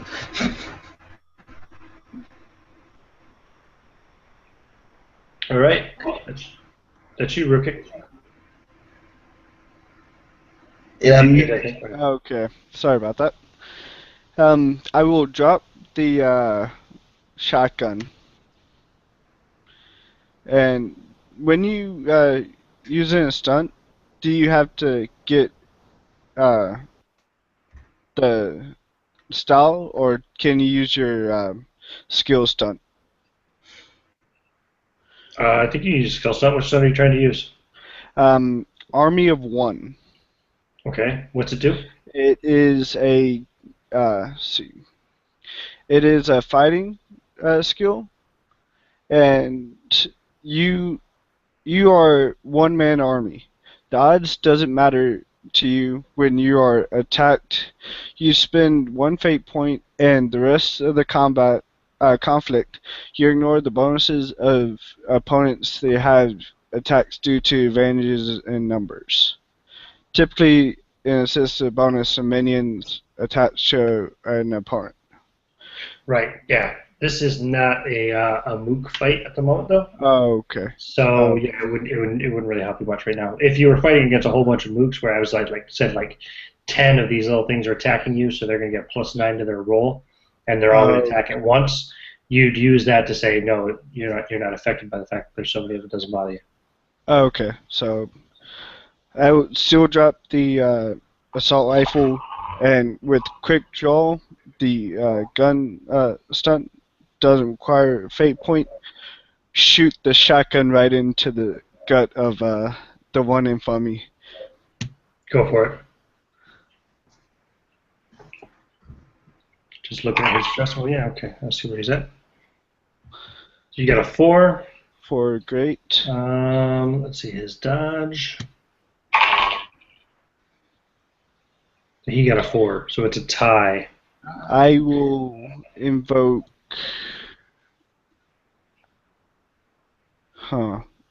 The Krogan that are with us are from the same clan, really? No, they're not all the same clan, because Okay. Rudd is clanless. Okay. I would say that I would invoke a aspect of since I got bloodied, some blood is sort of dripping down the side, and he's like, now it's getting my kind of fight, and use Okay, sure. battle. Sounds good to me. So you got in a +2 to give you a 6. Yep. That means you succeed by 2. Damage on your shotgun? 5. 5. Yeah. Describe it then. You blast this thing all over the wall behind you and destroy it. As he's just looking, feeling the blood, he says that, saying, "This is my kind of fight." Drops the assault rifle, brings out his shotgun, aims it straight into the gut, and fires as basically the guts of this Rachni just blasts all over the walls. Excellent. And who... Well, there's only one person left to go, I think. Yep. Yeah. It is Rub. Rudd.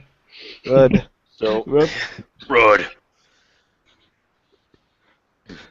So, Rudd is just so he's angry. He's pissed off. He's being cut. He's seeing guys getting the absolute crap kicked out of him.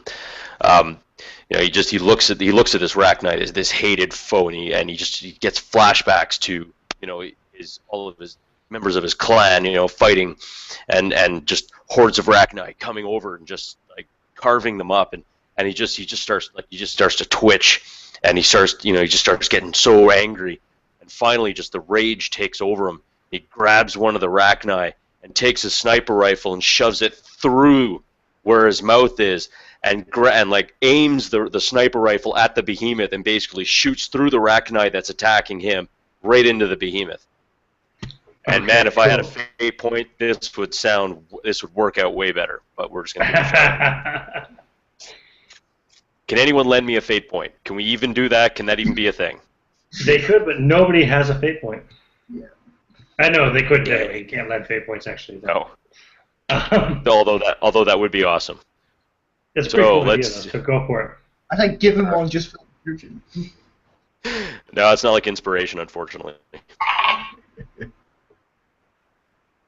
Okay. So that's 2. What's the damage on the sniper rifle? 4. So that's 6 damage. And actually, I don't know if you wanna even count this, because this is a little cheap, but I'm all about that. Is one of my stunts is thread the needle, and that'd just be gain +1 to attack with guns when attacking a small target, and if his mouth is a smaller target, it's kind of dodgy. Yeah, you got the gun through him anyway. What I'm going to do is I'm going to let you do the carryover damage to the brood warrior. That's what it's called. So you got a total of 6 shifts worth of damage. 4 of those shifts is all it would have taken to kill the one you just shoved the gun into. So the other 2 shifts I will carry over to the Brood Warrior, and I'll mark off his 2 stress box. Yeah, the And- same Brood Warrior that's floating helplessly in the air Yeah, because of my float grenade. exactly. Yeah. And I will give you a fate point, though, because that was an inspired idea. After the fact. There you go. Woohoo! And it's the new round, so you get to choose who goes first in the new round. I will say that Quash, go get him. Kill them! Cool. So, is that Brood Warrior still in the air? I mean, still kicking, because it's still in the air, because perfect yeah. effect, but it's still alive. Yeah, Okay. it's still floating, it's still alive. Okay. Here's to keep you company. Persistent effect on fire. Oh yeah, I'm rolling my grenade because I'm petty that way. This time an inferno one. At the Brood Warrior? Yeah, at the Brood Warrior. Cool. I'm petty. Motherfucker! At least you didn't get 4 of them. I'm not sure, since he is held by that lift grenade, I'm not sure he should get any kind of a defense. He kind of doesn't because He has no armor. floating constantly. And now Plus, he's on fire because of the persistent effect. Yeah. So I'm just going to Which give is you like- 1 shift of damage straight away, plus whatever for the grenade. What's the damage on it? 4. 4? 4. Does that have an area of effect as well? 1. Okay. So it gets all of us, I think. Yeah, it gets everything within 1 zone, I think. Yeah. Yeah, so it should get both us and everyone. Everyone that's Right. persistent. What was the damage on it again? 4. So that's 5 shifts. So- Okay. So does the kinetic shield help with that, or? Yeah, it should. It's I think it would for that, yeah. with your barriers actually, your shields. Yeah. Your shields cover you, so it's fine. Yeah. But the Then thing I'm is, ready. it really depends if the thing is dead or not. 'Cause Oh, it's if not it's dead. not, No. It takes Then it full shouldn't- bind stress. it shouldn't carry over because it's not dead. The only Yeah, thing It's is just it's a blast area, you know. Yeah. Our shields cover it essentially. So it's 5 shifts of damage. What's your armor, Soren? You got 2 and 2, right? 2 for tech armor and 2 for your regular armor. Yeah, but this is not a armor thing. It should be a shield thing because fire. It's not like physical attack where armor should be put into play. It should be shields. Okay, Or at so least that's how I. Okay. Right. Oh yeah. Because it's how fire. much shields do you have? How much shields do you have? I have the full 8. Okay, reduce that by 5 then. Okay, And so on down the row. number 5 of the shields. What about okay. you, Rudd? How much shield do you have? Do you have shield? Yes, I have 6 shields. Reduce it by 5. How about you, Seagart? You have shield? Same again. So I'm down You do? to 1. Okay. And what about Rukik? Does he have shield? I have a light shield which is 4, but my Okay. heavy armor Yeah. is 3. That's fine. So you won't take any damage, but your shield is knocked down. And so yeah, there's 5 shifts damage to the remaining. There's 1, 2 left of the smaller ones. Yeah. They are both incinerated. Oh, thank God for that. So those bugs are dead. So the only one left alive is the one that's floating there with the lift grenade. It's now And bringing there's- time relief. This thing left me alone.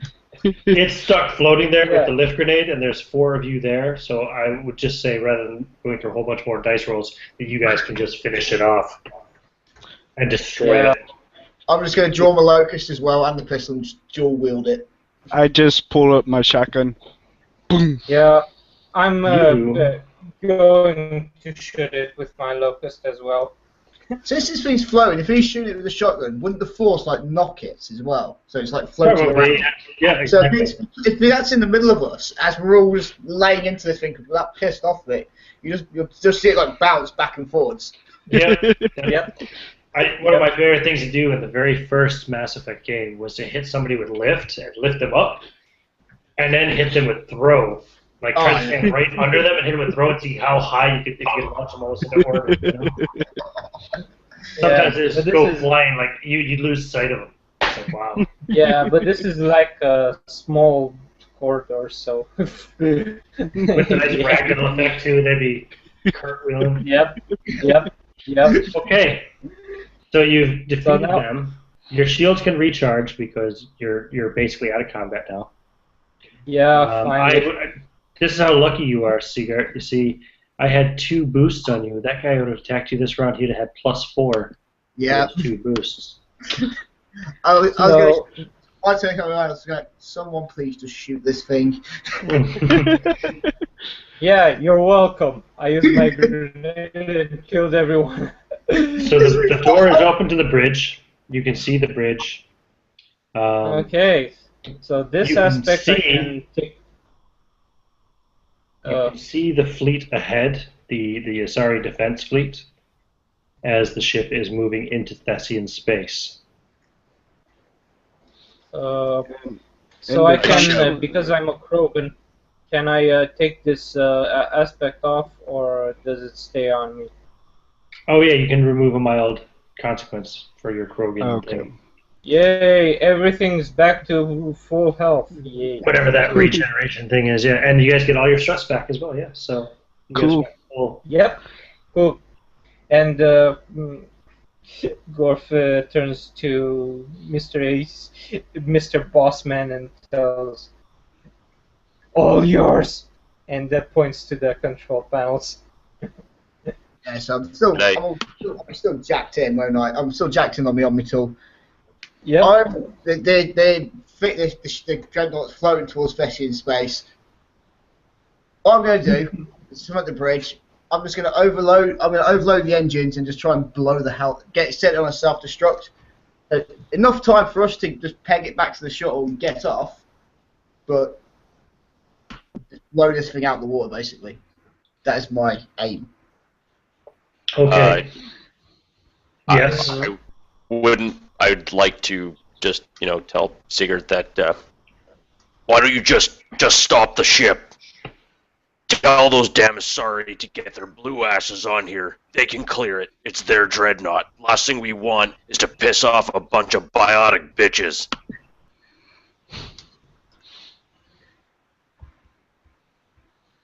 I think If we that would try even- and communicate with them, let them know to get aboard.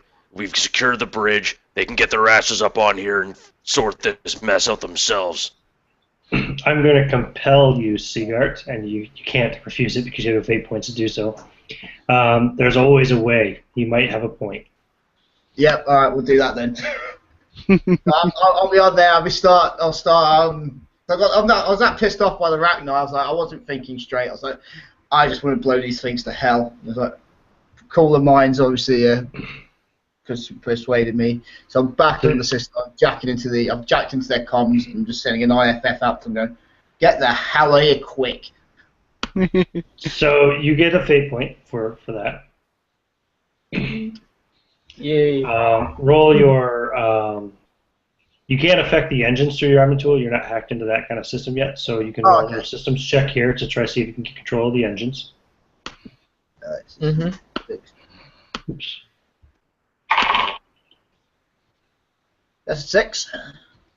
Okay, you get into the main systems, and you try to cut off the engines, and the engine controls go off, but the engines are still pushing on. It's not slowing down. It's like somebody's put a brick on the gas pedal. I'm going to dump the fuel in. If I can do that. Okay, sure. System without systems again. Or he's going to dump These are Mass Effect engines, though. They wouldn't really. You could try to eject the core. There you go. Yeah. eject the core. Systems again. Again, number 6. Okay. Yep, you eject the core. So finally, then the engines stop. The thrust stops. The problem now is that you're still a hurtling object through space, and you will continue at the same rate of speed until something stops you.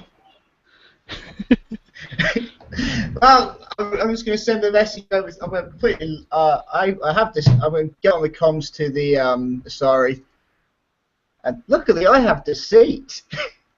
So what I'm going to do is, I'm going to tell them that the Rachni have, in my best technical lingo speak, trying to completely baffle them, that the Rachni have pretty much fucked the drives, and they've just set it on a collision course to Thessia. I'm going to blow it in situ, and then use my original plan, and then get the hell out of there. So it's not to piss off the Asari. Can we at least turn? Can we turn the ship? We've got no fuel to turn anything. I've just blown the core out of it, trying to stop it. Bloody salamanders. Fine, let's go. So yeah, I've sent that over to the Asari. Oh, now you give me something good. Yeah, so that's before. They say, do whatever you can. You must stop that ship. You cannot let it reach the planet. See, I've said, how long did it take us to get from the hangar bay to the bridge? Not counting like us getting into mad combat. Hangar bay to the bridge. It did take you what, maybe 10 minutes, 15 minutes. I'm going to send a send a message to the Krogan guarding the shuttle, going get it warmed up now. We're getting out of here. We're getting out of here ASAP. Then I'm going to set the self-detonation. I'm going to set the self-detonation on the ship at 20 minutes, just to give us enough time to get in and get gone. Roll security check.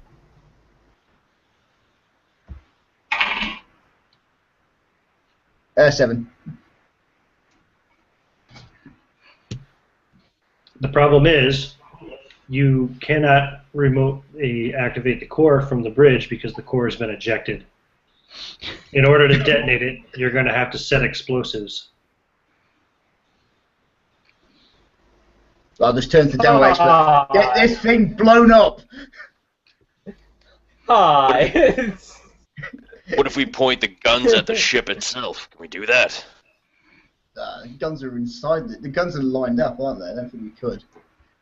Okay, so let me just. Also, I'm going to send a message and go start shooting the ship after when we get off. If we go to get off there, we're going to let the Asari start to blow this thing out of the water.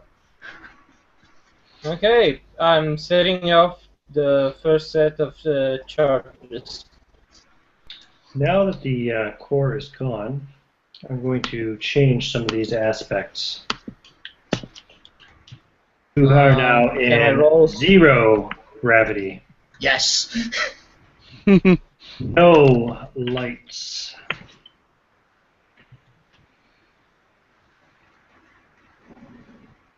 Sure. No, that's not what. That means Can right I now roll? getting fucked up. System. So- Now just exploding. Okay. Fucking Hulk. Yeah. Not the Asari. Yeah. Can I roll my engineering? Yeah. Yes. Close. Well, at least 3. So. Okay, you can get some decent detonations set up here on the bridge, but if you want to detonate the whole ship, you need to go set something up maybe around the main artillery guns, the main batteries. Mm-hmm. Normally you would think go- engineering, but since the core is gone, there's not much left there to blow up. So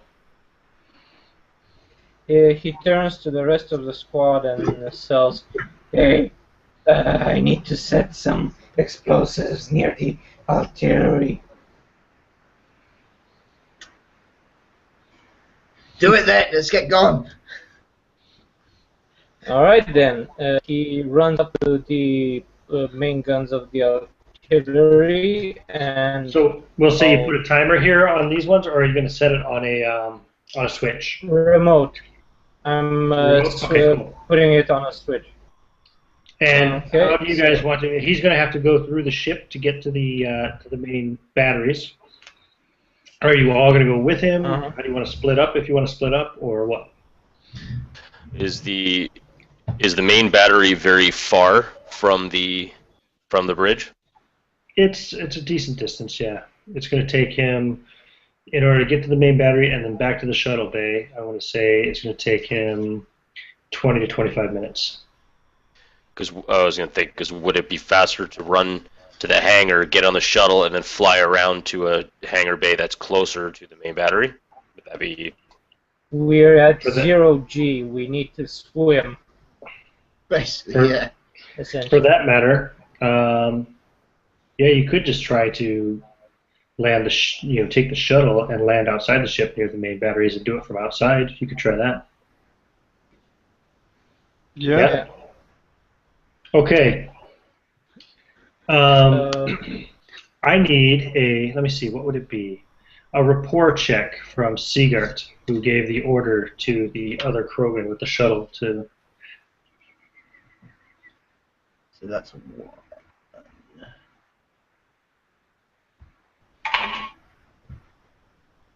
One. Okay. Oh, great.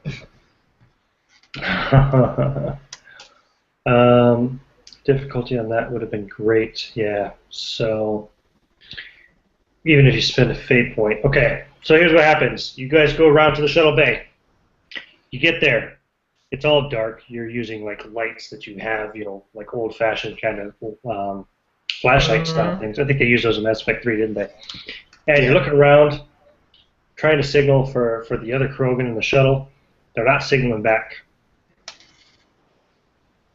You come up to where the shuttle was parked, and it's gone. Bastards! The bay doors are blown open.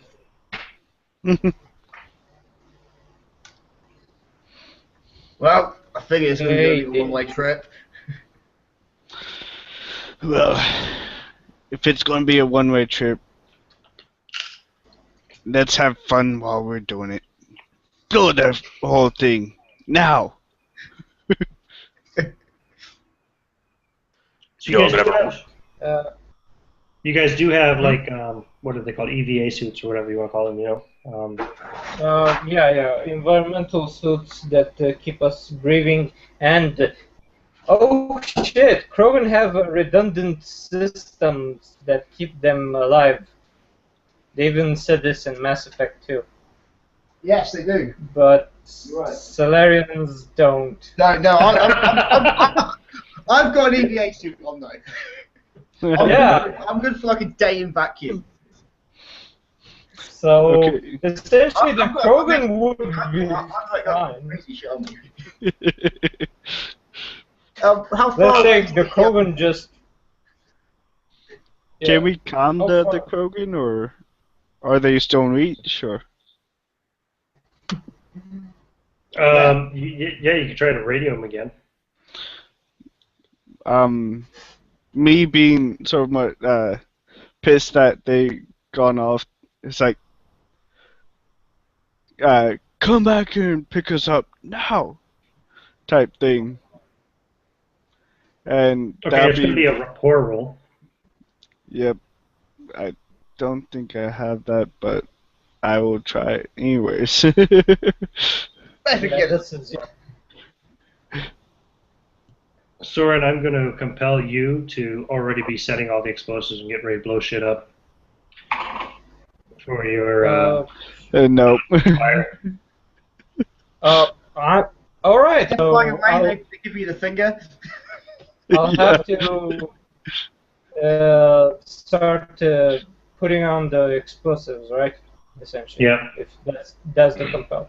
Okay, I don't detonate anything, I'm just putting them on.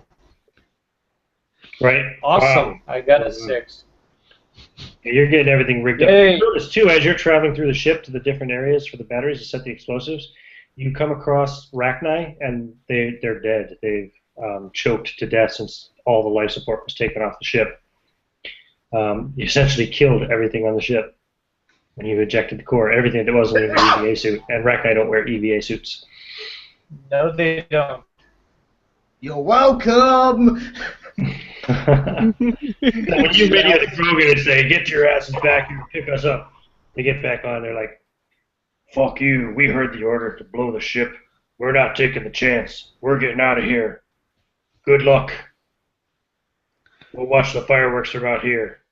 Damn Krogan If stubbornness. any of you get off the ship, we'll pick you up after the explosion." Bro, enjoy the sparks. Well, Sigurd's got whatever it takes. Uh huh. Happy He with does. that. Right, whereabouts? This is gonna. If this works, this will be epic.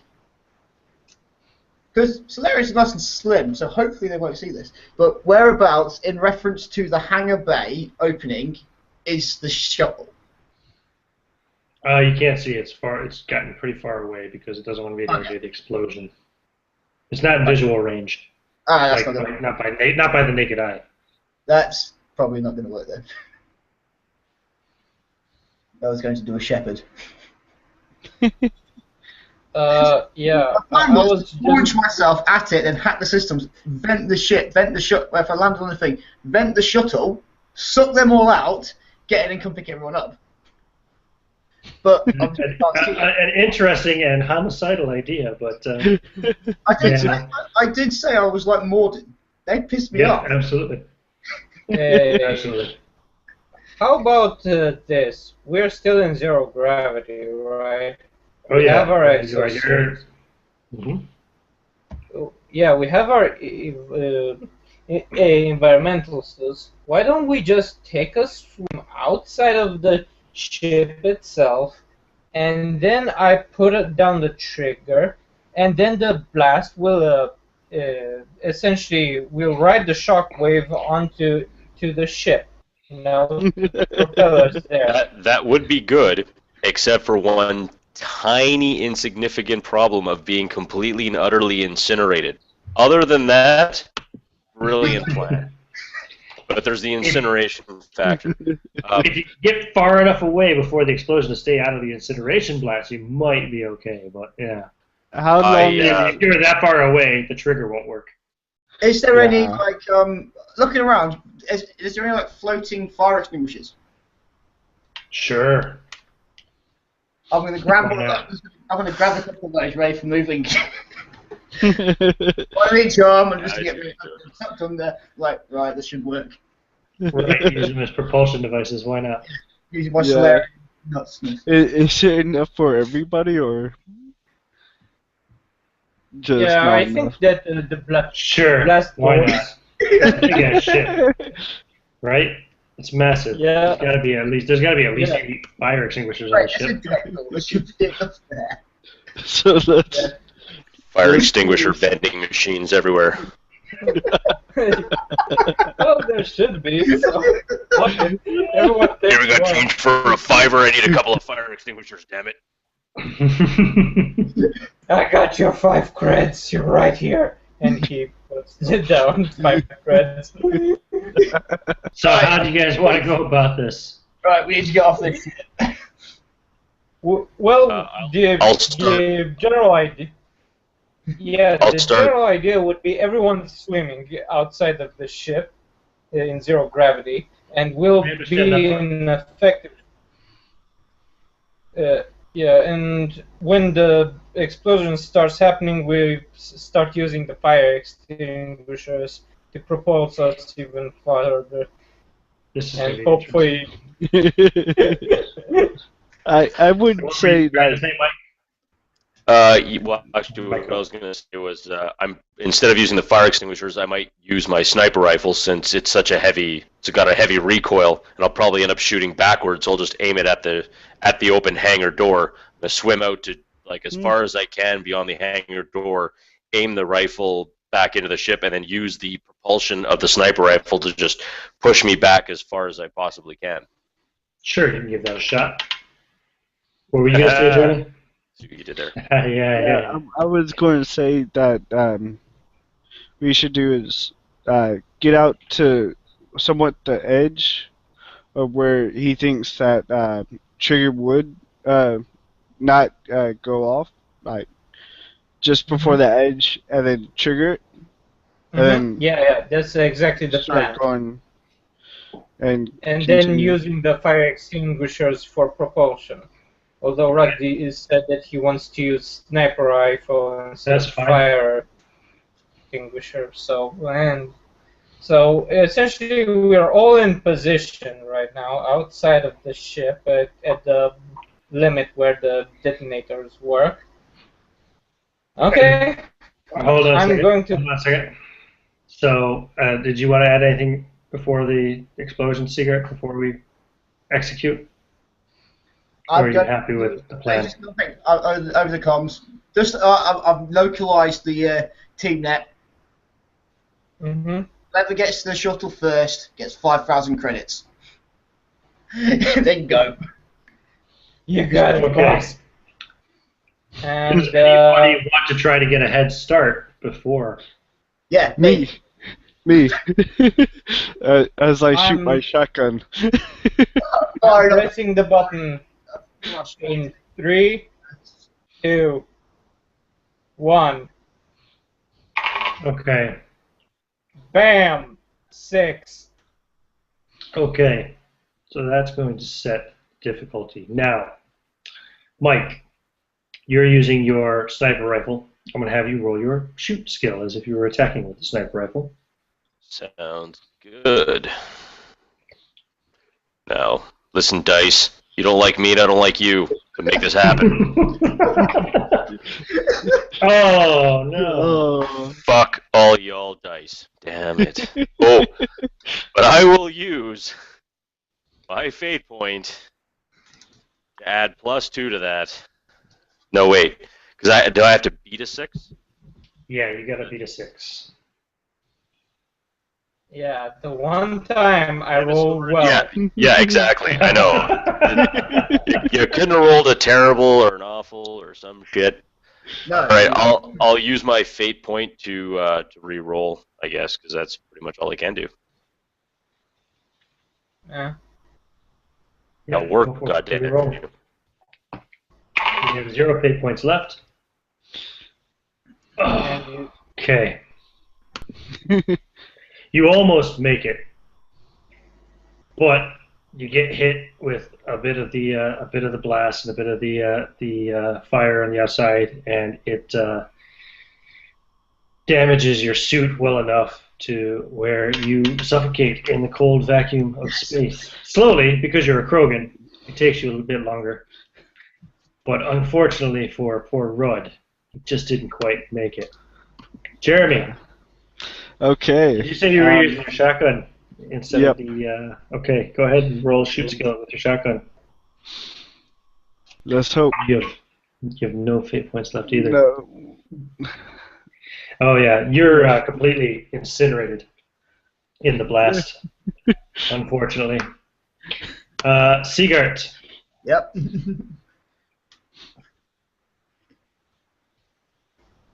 It's a glorious explosion, by the way. You set that thing up good. I mean, you blow it up into many, many pieces. It is not going to be any kind of a threat. It's not going to hit anything. What are you rolling? Oh, yeah, what are you rolling? You're using the... 2 fire extinguishers. So what would that be? We'll call that... us two are the fire. We'll give you a systems roll for it. What the hell? Even better. I was going I just realised I had this stunt where Or would it be engineering? What stuff? Yeah, I'm using my engineering kit, so. What stuff do you have there? I've got a story. It's the Solarian, like one of the racial traits.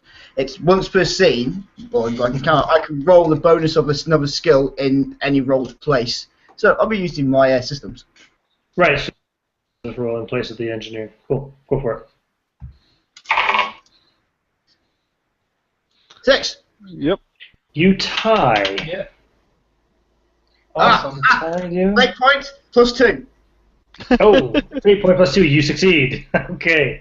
You just get out of the blast area, and you're sent moving down into space. Somersaulting. Okay. You weren't killing me off. And now, Mr. Big Bang. And plus that fate point. Yeah. Right? For what? Built for war, say? Yeah. So using... you also. Yep, you also us too. get away. You're also sent kind of drifting through space, end over end. And yeah, holding my STG bus, because essentially we're in the net. True to their word, Us the two Krogan with come the around fire. with the shuttle. Right. The Krogan will come around to the Yes. with the shuttle and pick you guys up. They'll pick up the engineer first. Just because they figure the more Krogan they have on the ship before they bring on the pissed off STG, Yeah, but I'm holding it. the better. I'm holding him in my arms. Like So, to quaff and go, hold on to something. yeah. But instead of them pressurizing it, since I've already been jacked into the comms in the system in the shuttle. Shuttle stop by us. I'm just going to depressurize it there. Door's going to drop down, and everything's just going to suck them out. Motherfucker. Since I'm already in the systems, that'd be Sure, give me a quick systems roll. Oh Jesus! Ooh. So, yeah. God damn, that was cold. Wow. Me and Quaff are holding on to the side of the shuttle here. Just by the door. And they're trying to get there, going, right, space over. I was like, no, fuck yous. I'm not happy. So what I've done is this is my shuttle. This is safety protocol, so I've jacked into it. And I've just pressed this big red button, and what's happened is the door has just dropped down without depressurizing it. Everyone inside has just been sucked out to the depths of space. Yep, you space them. And That's four dead Krogan mercs. because I am a very vengeful and vindictive Solarian, we're going to climb into the shuttle, repressurize everything. I'm going to go get on the gun. We're going duck shooting. I'm going to turn the shuttle around to make sure we're in line with these Krogans who I'm extremely pissed off with. And I'm just going to go, right, go nuts. I'm invoking my my I kill for money aspect and says, turns to it, this will cost you extra. Ah, he's doing a self-compel. Yeah, I'll go for that. So He's already got $5,000 off me. I've already given him $5,000 to get to the shuttle first. Alright. Since it's I kill for money has been accomplished, essentially. Yeah, but you don't have to roll for anything. Yeah, you can duck shoot. You can like. Yeah, essentially, I kill for money. Shit, I know I made a horrible person, but whatever. You know, Money's money, less right? survivors, the less people you have to split the cash with. Wouldn't mind picking up my corpse, that'd be great. I'm going to be sending a message back to the command, back to the SGG command center. Mission's done. We are not doing anything else. We are en route to rest. Yeah, the Cut comms. the Asari send their thanks for taking care of the situation. The loss of the Eternity is regretful, but it was better than, the potential risk of it, bringing an infestation or even it colliding with the Homeworld surface. Would not be acceptable. So especially when the nukes it had on it. Mhm. Yeah. Great, especially when. So Seagart's Pass and Quashgorth will both be decorated and given medals, as will Rudd the Clanless and Rukik Nevik will be given posthumous medals as well. So your names will go on a wall somewhere.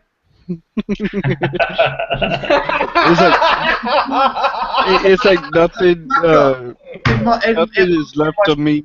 No body, no armor, no nothing. It's all been incinerated. Yeah. So congratulations, you did it.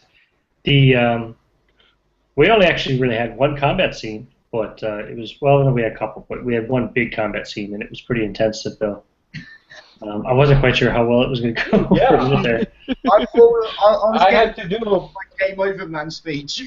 Yep. Yeah. Yeah, I was literally almost dying there, so I went with an all or nothing move, Mm-hmm. just so we can survive. Fuck. So you guys have all downloaded copies of the rules for this anyway, right? So they're freely available. Anybody who's watching this who doesn't know, these the rules for this Mass Effect Fate RPG are available on, I think it's MassEffectRPG.com if I recall correctly. I'll find out for you shortly. Mm-hmm. But what else could I say? So this was run using the Fate Core system. I didn't use all of the rules from the Mass Effect system itself because some of them are rather complex, rather in-depth, and I haven't learned them all yet. But yeah. Mm-hmm. I hope you guys enjoyed your first Fate experience, those of you who hadn't played Fate before. Do you guys have any questions or anything, or any comments? Soren? It's my first Mass Effect game. That's a tabletop RPG kind of style, so it was pretty enjoyable. I made it balls to the wall insane as a character concept. Mm-hmm. So I knew it was going to be fun when we had 3 Krogan characters in a party. So and seriously, I was just like, fuck it. There were no engineers, so I'm making my engineer because fuck you, Mass Effect multiplayer. Yeah. That's me. The rules are actually available on MassEffectRPG.org. Sorry, that's where you'll find it. And you click on files there, and you can download the free PDF. It is available for free because obviously the rights to the name Mass Effect don't belong to the people who developed the game, so they have to give it away for free. Completely legit. It's not like it's not a torrent or any kind of an illegal download. It's just completely fan made and offered for free. If you do want to support the people that created it, they also have another Fate game called Bulldogs, which is another sci-fi Fate RPG, which is available for like $5, I think, right now on DriveThruRPG. So, Mike, what did you think of the Fate system? And well, it's funny because I was actually asking a couple other buddies of mine that I've met online that game, and I told them, like, I don't know how to play Fate, and I don't understand. There's plus dice and minus, and what the fuck. But one thing they say is that once you understand it, it's a very elegant system, and I could not agree more. It's a lot more simplistic than when you first read it, because you go into a tabletop RPG that you've never played before, and you think, oh, there's going to be a shit ton of rules, and you're going to miss everything, and not really. I mean, for the most part, like anything, it's run by good role playing, and this there was very good role playing and very good storytelling here, and I was very impressed. So I mean, you definitely did an absolutely excellent job, Ian, and I was very happy, and I really enjoyed myself, and I hopefully in the future I'll be looking forward to playing more games with you. Yeah, definitely. I'll be doing lots more games as time goes on. I'll be doing a lot more. I'm going to try to do these once a week. I think I might take next week off. I'll think on it tonight. I'll sleep on it and decide if I want to run another game next Sunday or if I want to wait a week. Because I would like to get more familiar with the actual rules that are in the full Mass Effect RPG book. Because I'm mostly using this, which is the Fate Core system. Which is basically, this is the bare bones, the simple Fate Core engine. It's a pretty decent book. I highly recommend it. You can get this on Drive-Thru RPG in PDF form also for free. It's pay what you want. So you can buy it for free. You can download it for free if you wish. You can always throw them money later if you like it a lot. But it's a really cool system. It can be as simple or as complex, really, as you want it to be. Like we added, using the Mass Effect RPG rules here, we added all this extra equipment, shields, armor rules, your grenades, stuff like that. That's not stuff that's really in the Fate core game itself traditionally. So that's all stuff that we added in here. All the biotics and tech abilities too. That's all stuff that's added. So even if you just play the original Fate core, it can be even a lot more simple. Do you know what I mean? It's really nice for introducing new people, just playing a game, telling a cool story. I've played some really cool Fate core games. I played one that was kind of like, it was titled Shogun Assassin, so it was your kind of real trophy samurai revenge kind of one shot. I played in a Hyborian Age Fate core one shot that another guy ran, and I played like this kind of like blood sorcerer type guy. It was pretty wicked. So they had added like custom rules about how sorcery works and how it affects you. They added an extra stress bar called corruption and stuff like that. So there's lots of things you can do with it. It's very very diverse, very customizable. What did you think of it, Callum, the game and the system? Oh yeah, it's elegant as hell. I mean, sorry. No, I'm a massive Mass Effect fan. I've played all the games multiple times through. I was like, RPG Mass Effect. Yeah, let's see what it is. I've had a great time. Some absolutely great role playing as well, and some insane stuff just popping out. I mean, inventing a dreadnought. Yeah. I was thinking of that one.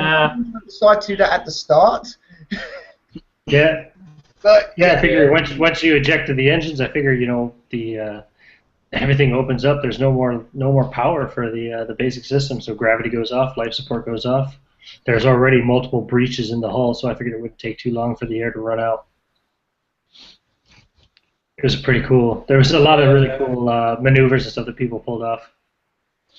This one thing until the end, this stunt though, I could have saved myself so many times just going without able to substitute anything for one of my higher skills. I'm like, I could have used that so many times then. Well, you live and learn. I didn't even realize you could use fight to defend against other fight attacks, so makes sense though. So yeah. And what about you, Jeremy? I'll give you kind of the last word. If anything you want to say about the system? I liked it, definitely. It's a nice change from Dungeons and Dragons 5th edition, where you're rolling D20 for almost everything, and then you're having to add that. The one thing I know about this game, the Mass Effect type one, was you can do your role playing and do a fun thing like when I just pointed the shotgun straight to the wall and said, "Time to see what's up," shot it, it blew the wall. It's like, that is kind of awesome. Yeah.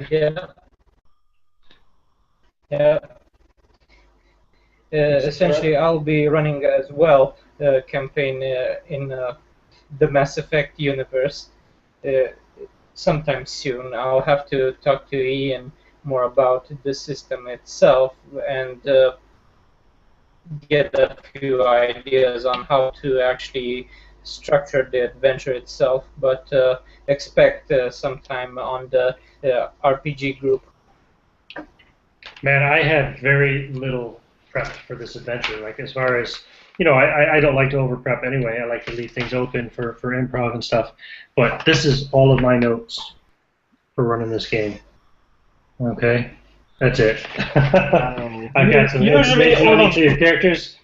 And then I've got shuttlecraft to the Eternity, to the bridge, and I've got 2 engineering as an option, because I if it weren't for the fact that the Solarian was so good at all this hacking and system stuff, I had thought maybe if you were unable to fix things to the bridge, then you'd have to go down to engineering and actually detonate it from down there. But fact that he was able to just abandon, ditch the core and everything just kind of changed things a bit. So That was the main yeah, idea. I don't. Behind the scenario, like, right, going on a ship. What's the best thing that's happened? Right, hacking. That's it. Yeah. Because I even forgot about my bloody hacking tool at the end. Then I would have been getting tens in that last roll. I was like, right, that's a 10. My hacking tool added 2 to everything. All right, yeah, Jesus, you're right. So there you go. Forgot about that. Well, Yeah. next time. So Yeah. we've all got the rules. I will be running more of these, but I hope other people too will run some more fake games as well. Yeah, me as well. Cool. Well, thank you very much for playing, guys. I'm going to just end this broadcast now. So thanks to anybody who watched or will watch this in the coming weeks. And keep an eye on the channel for more Mass Effect one-shots coming soon.